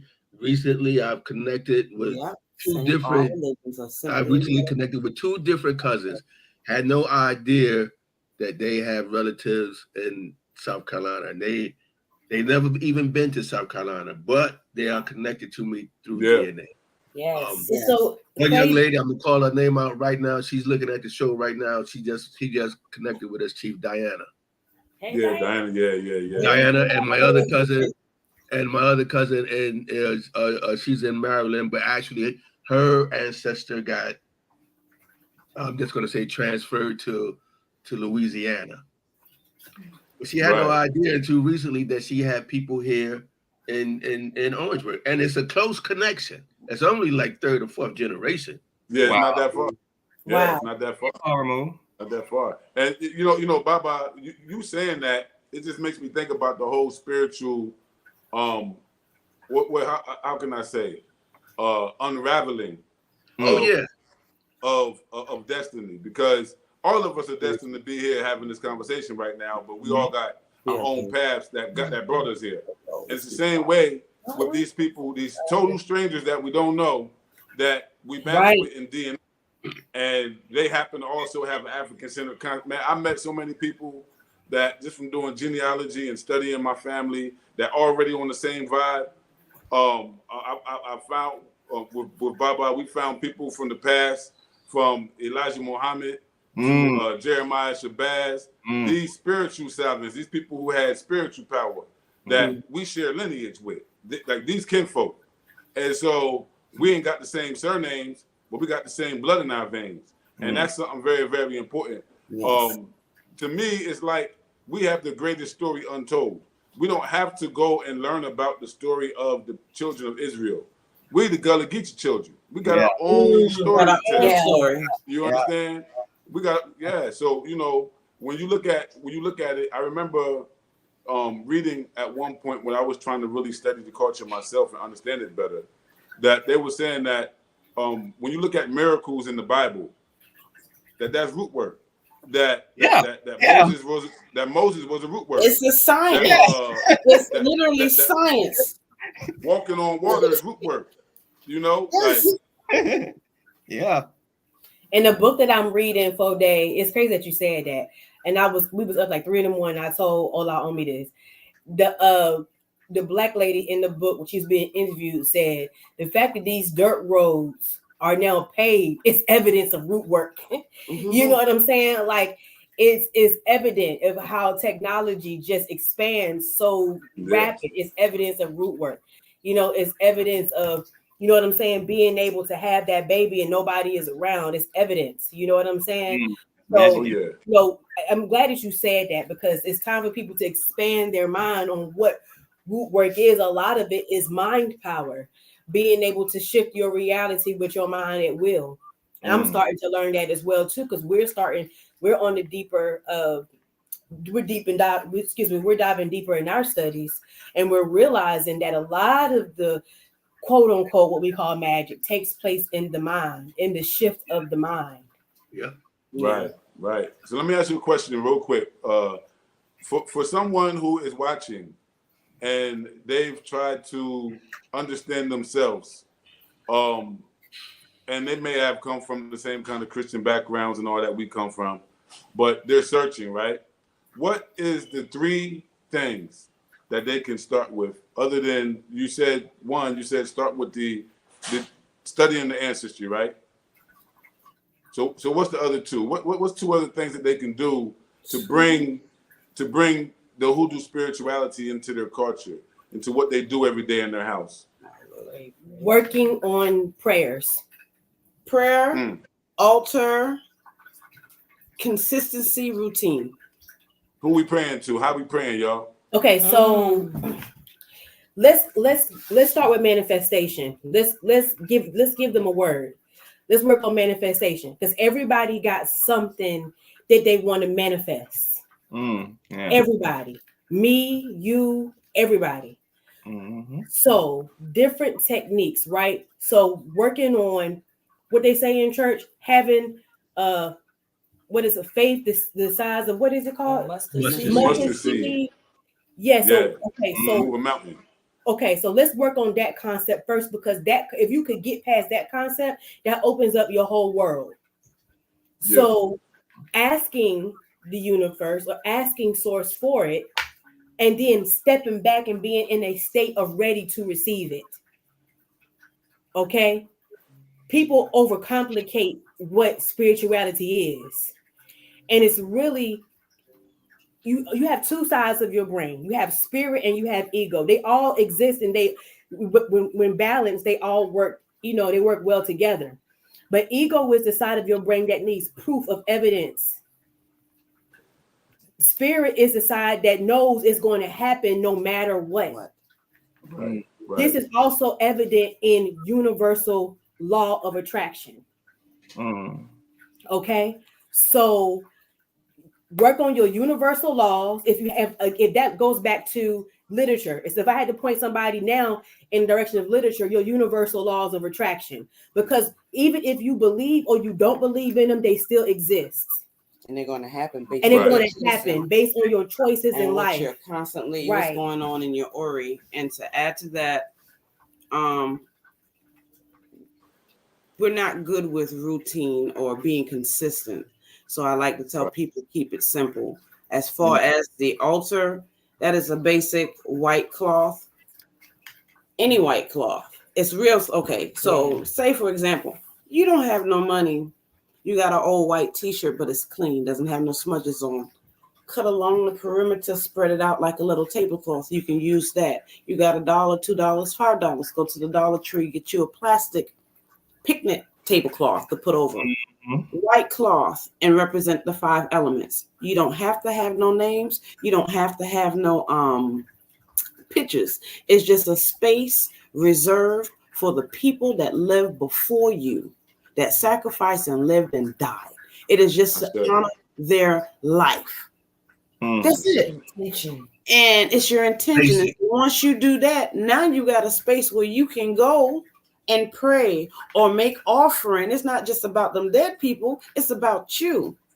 It's about honoring and respecting the fact that if these people didn't live, sacrifice, or made the choices they made, I wouldn't be here. So I'm honoring that journey because that journey is still very much a part of me. And by being proactive, by putting up an altar, I am actively honoring that. And so now people in your lineage, ping, ping, ping, ping, they see, oh, she's doing something. Over time, and the more you do it, you're going to start hearing and seeing better. So Keepers of the Culture Foundation is to make sure that the person that's coming to get help from us, when they walk away, they don't have to call us for everything. They can go to themselves with their own people and be just as fierce and bad as us three. That's the whole point. Making households independent spiritually. You don't have to call nobody to get work. Depend on your people and yourself. Because you may not have access to me or Dooney or Libby. That's what it's about. And then you take what we teaching you when you teach them babies in your house or your girlfriends or whoever. Pass it on. Yes. And that's what we say. It seems like for me, the reason why it's not a religion is because we're not relying on any force outside of ourselves. I say no. That hoodoo and root work is about developing yourself to the level of being self-determined and independent in dealing with your ancestors and divinity. To me, that's what it seems like. And there's a freedom in that. When people are enslaved to the church, and there's so much structure and rigid and leadership and doctrine. They, when you get back to your roots and you get back to the stories ancestors told and the true history, and you're able just to set your altar up. Something happened to me when I came to Freetown around the time that Ebola happened. I was here. There was a brother who, I didn't know him. He had just seen me living in the community. But he came to me, he said, man, you need to do this. And he had a list of things I needed to do. And he said I had to get a red cloth. I had to get some eggs, some brand new, some like fresh born eggs. I had to get some straw. I had to get some things and put it together. I had to take it down to the water and leave it in the water and pray on it. Yeah. And the red cloth, it was too long. So I said, what? I don't need all of this. He said, well, use it. And I've used that for my altar since. It's a red cloth. It's a red cloth. And I know what red is symbolic of in the spirit, warfare, bloodshed. And I come from warriors, or I wouldn't be here. And so it makes sense. It makes total sense. The last time that I attended a Bembe, it was a celebration of Ogun in Florida. And when I got here, somebody brought a red cloth to me with egg and told me what to do with it. And I was like, how does this guy even know that I would be receptive of what he's come? I'm a total stranger. I'm from the United States. But he knew for sure that I would understand. It was crazy. Right. But it's experiences like that where it takes one to know one, and you walk in a certain light and you keep something around your neck that's to protect your head and around your wrist to make sure your hands is being disciplined. There's a reason why people wear, and it helps you to engage in culture. There's an economic aspect of this. There's a lot of people are doing this so that they can exploit the culture, so they can make money for themselves. And this ain't for them. I rebuke them. Yeah,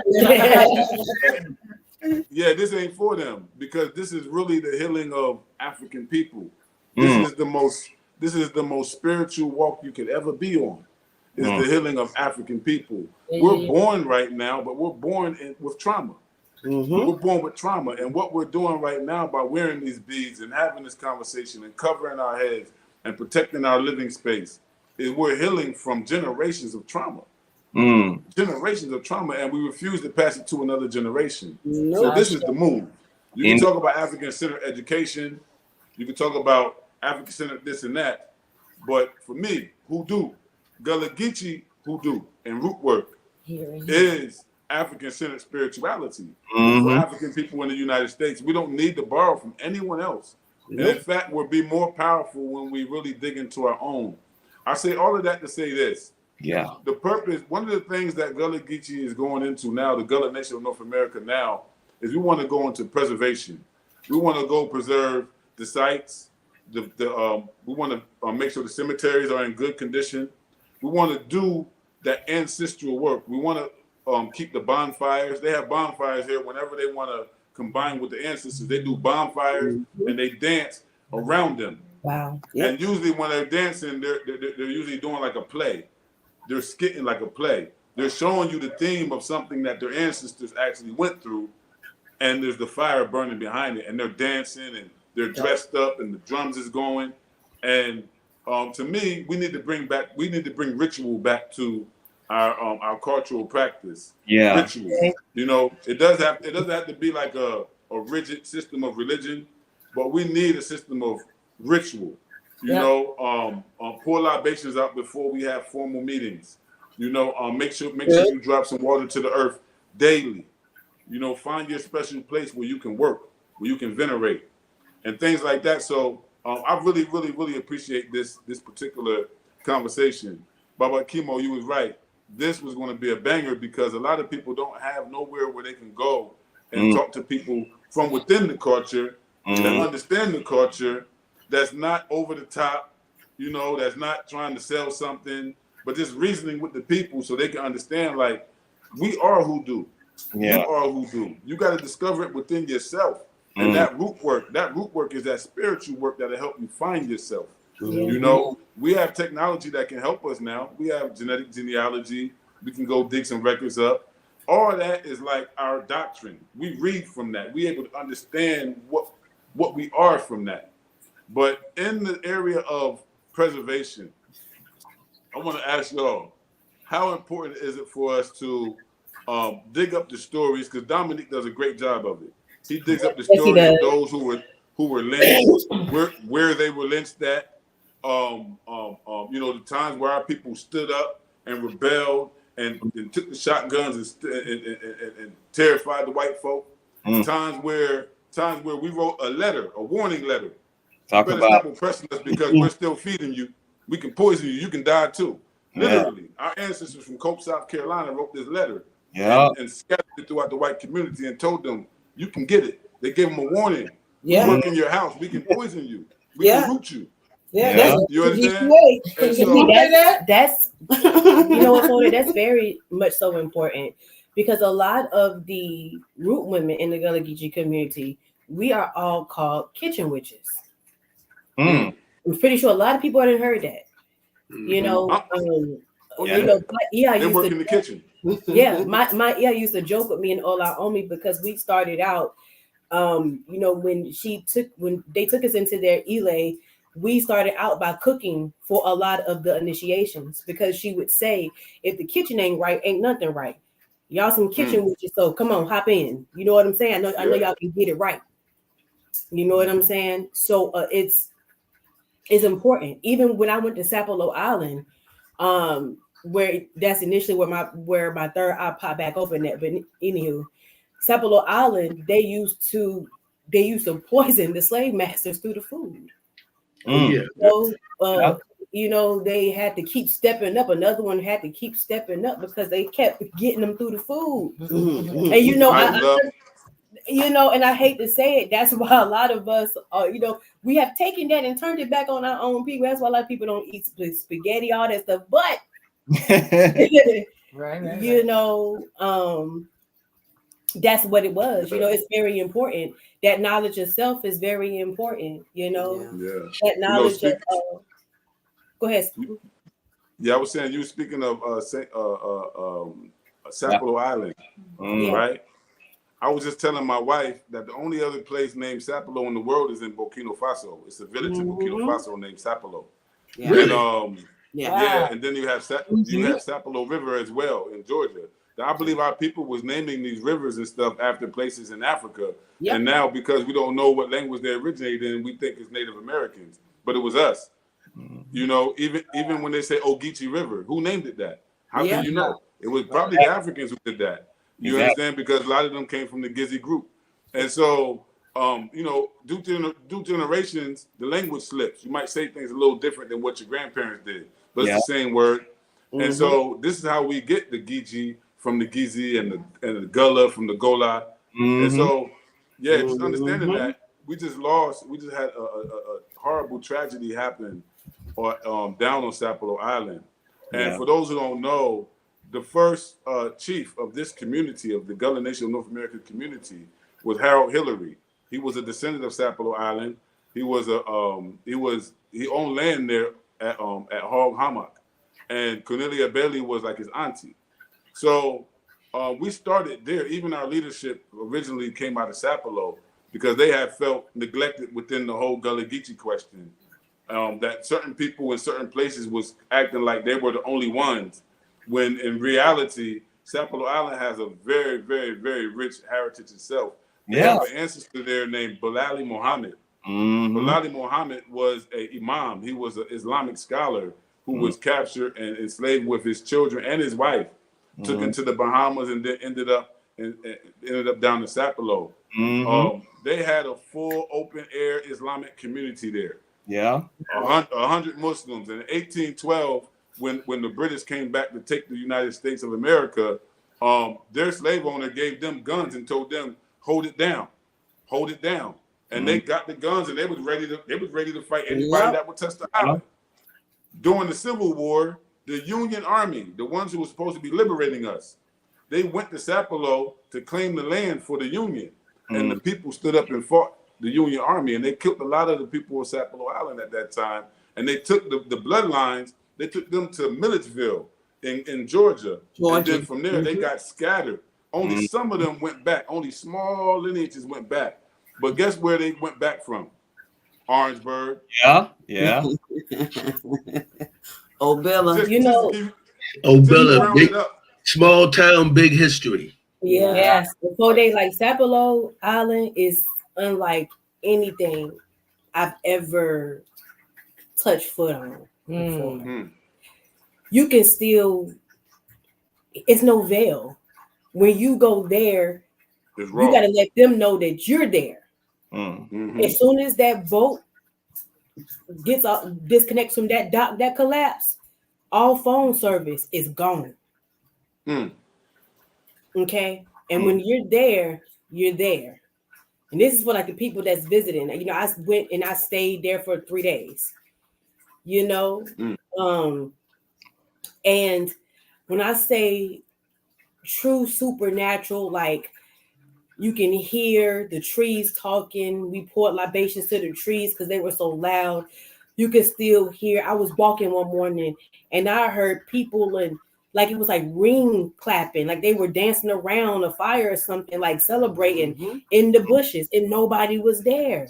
Right. It's just so supernatural. It's magical place. It's like it stays. Majestic. Yeah, it stays. And we're sitting on a porch one day waiting for the food to get finished on the inside, and you can hear people walking around like almost like chains is on somebody's feet walking around. And that's when, you know, it was a Grow Mambo that was with the group, and we went on the tour at one of this, it's called, I want to say it was called the Big House, and it was a big old ceramic pot, big, gigantic, and it had veves and it had a different language. So that's how you knew it was a whole gumbo of people that were kept there as well too. Yeah. You know, and go ahead. I'm sorry. No, go ahead, sister. It was a whole gumbo of people that was kept there too. And then they took us to a place, it was called Behavioral Cemetery. Yeah.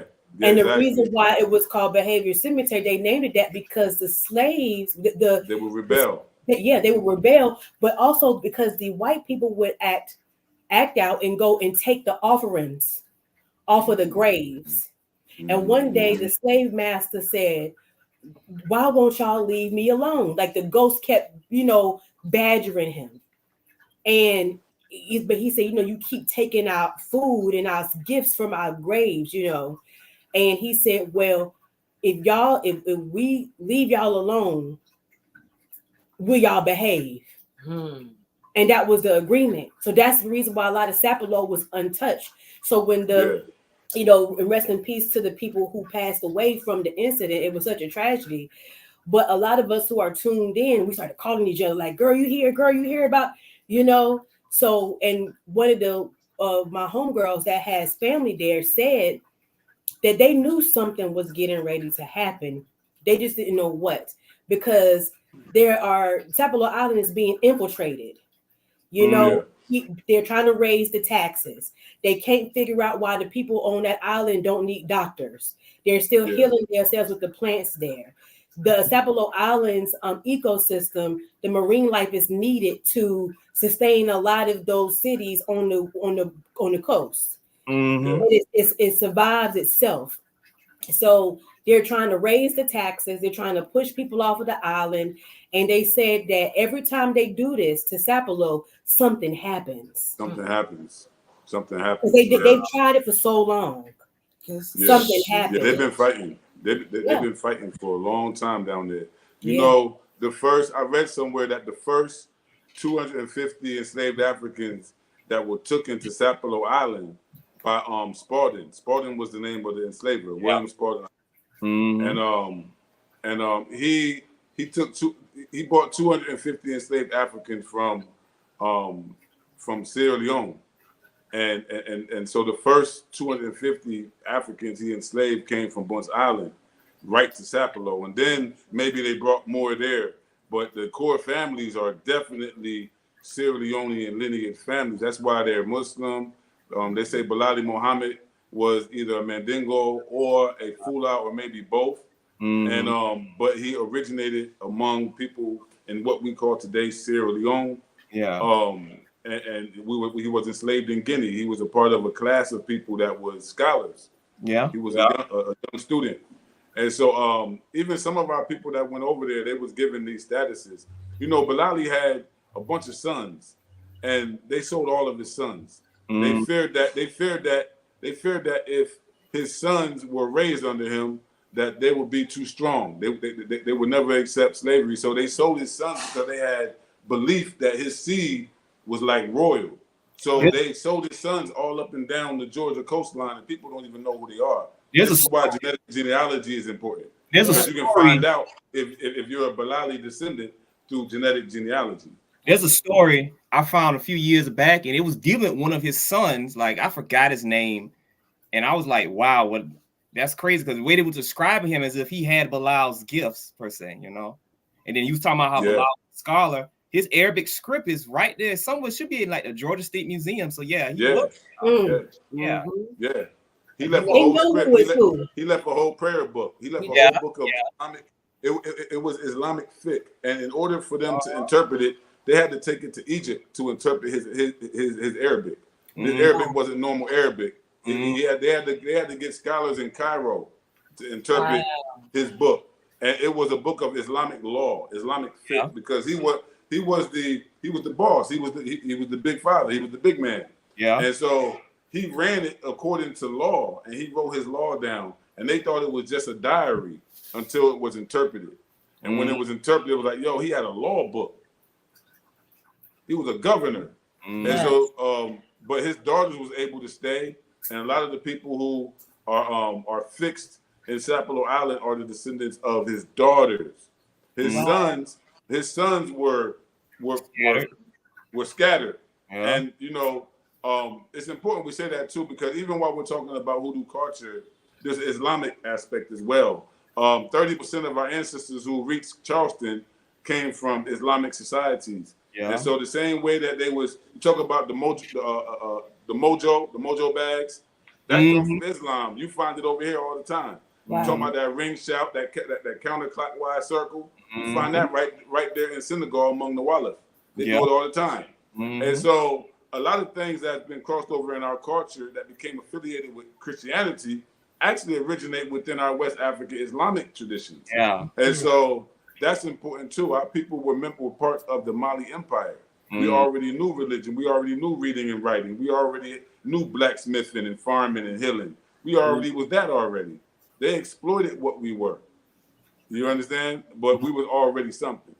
The time is gone, but I want to give you an opportunity to plug your businesses, your website, and give people an opportunity to connect with you guys before we go. And we definitely have to bring y'all back, and we got so much more to do. The Keepers of the Culture are active members of the Gullah Nation of North America. And so you're going to be seeing a lot more of these sisters. This is why we want to spend this quality time with those who follow us out there, so we can introduce our new family members, our new sisters. And they're here to serve, as you heard them say. They're here to serve. Some of you are looking for their services. You don't know where to go. Some of you definitely need to hook up with these sisters and get a better understanding of how you can self-practice and do your own thing to cleanse yourself and protect your family. You know, how you can heal from the generational trauma of your ancestors. All of this, these sisters have some answers for you. They have some solutions for you. So with that, can you guys give your website and how people can contact you? Yeah, we get at us on Keepers of the Culture on Facebook. We're very active there because there is 3 of us. Yeah. So we don't want to spread y'all too thin. Keepers of the Culture on Facebook. Instagram. But we're more so active on Facebook because everybody's there. We have thousands and thousands of followers there. And that's where you can find us as a whole, as a group. We have a lot of community there. You know, people who just share stuff just because. Yeah. So yeah, our inbox is always open. And we respond. Okay, that sounds good. Well, I knew the minute I met these ladies that they would bring the heat. There was a reason why. I think it's spiritual, whatever, that Libby and Dunny connected with me first. I think there's a reason for it. I think something is happening here. Something. It is. Can't put a Something finger is- on it, but it's happening. It's happening. It is definitely Yeah, happening. And I actually love it. that was the reason why when I first saw y'all with the Lekki beats and everything, I said, well, now who they is? Who he is. Yeah. Who they is. That's why I had to say something, and that's why Libby responded to me when we was at the Historical Yes, Society. I'm glad I reached did. out that Sunday. Yeah, I didn't. When I went there that day, I didn't expect that at all. I had no idea what was going to happen, and some good things have happened from that initial meeting. Give thanks. Yeah. Also, Baba, don't forget to let everyone know about the 31st. Okay, Yeah, Right. I was just gonna say that. Well, I'm going to tell y'all. Hey, I still in support of this young man. Well, I'll tell y'all. It's more to it, but I'll tell y'all what happened off the air. Yes, But I'm sir. still in support of this young man. But I tell you, I'll bring y'all up to date. Yes, sir. Okay. No problem. We got it. Dom, last words. Dom, what's up? Man, I just enjoyed this. Like I got comfortable. I got my Coca-Cola and was just laying back, chilling, just listening. Dominique, love it. Yeah, and I'm gonna rewatch this too after the live ends too. Absolutely. And I Yeah, just for sure. Company. And I got one more thing, if y'all don't mind. For those of you all who are in Christianity, other places, and y'all are wondering how to begin, the key word is no fear. You understand what I'm saying? The key word is no fear. A lot of us that are in spirituality walk around like we've been had this all our life. That's not true. Don't be intimidated by that. We're still trying to figure it out. I'm still trying to figure it out. But the key is, like my EA used to say, mind your own map. Don't worry about what everybody else is doing. Worry about how it makes you feel. You can't worry about if everybody else is telling the truth, this, that, and the third. Worry about how you feel. You don't have to completely forget about your CBS, your core belief system. That's why a lot of our ancestors were still Christian, but we're still Juju people. Practice Islam, we're still Juju people. Nobody, no real practitioner is really here to knock that because that's not important. Racism is not important. That's not important. What's important is knowledge of self. So you can unlock different keys in your ethereal body to raise your vibration so you can manifest. Where do you start with your prayers? I want $1,000 by next week. I prayed for retained clients for my digital business. And I'm looking back 2 months later and I have too many clients on the books. So you have to get in your prayers and really focus on a centralized idea. Where do you want to be in life? So no fear, worry about yourself, focus on your bloodline and go from there. That makes sense. That's good. Absolutely. Absolutely. So thank y'all. We appreciate y'all, Queens. That kind of reminds me of what Brother Chris Cato told me. Worry about your blood. Don't worry about your blood. Worry about your blood. Great You got the hill. conversation. You got the hill. There's only one way to heal. Yeah. You can't heal. You can't. Hey, you got to be holistic. It has to be. So, with that said, y'all, Gullah House Show. We're back. It's episode 31. And we'll be back soon. We'll be back real soon with Keepers of the Culture. And y'all going to hear more from us. Remember, we're organizing the first annual Orangeburg Gullah Geechee Heritage Festival. We're working on it now. Right now, it's in the conceptual stage. But if you're out there and you're watching, reach out to us. Let's do this. Let's pull this together. Orangeburg definitely has a Gullah Geechee heritage and culture, as you see. And it's our responsibility to highlight it, and to own it, and control it, and to protect it, and do everything we want to do with it because we inherited it from our ancestors. So y'all welcome. Cultural. Y'all welcome. Thank you. That's everybody. Peace. Peace. Great show. Yeah.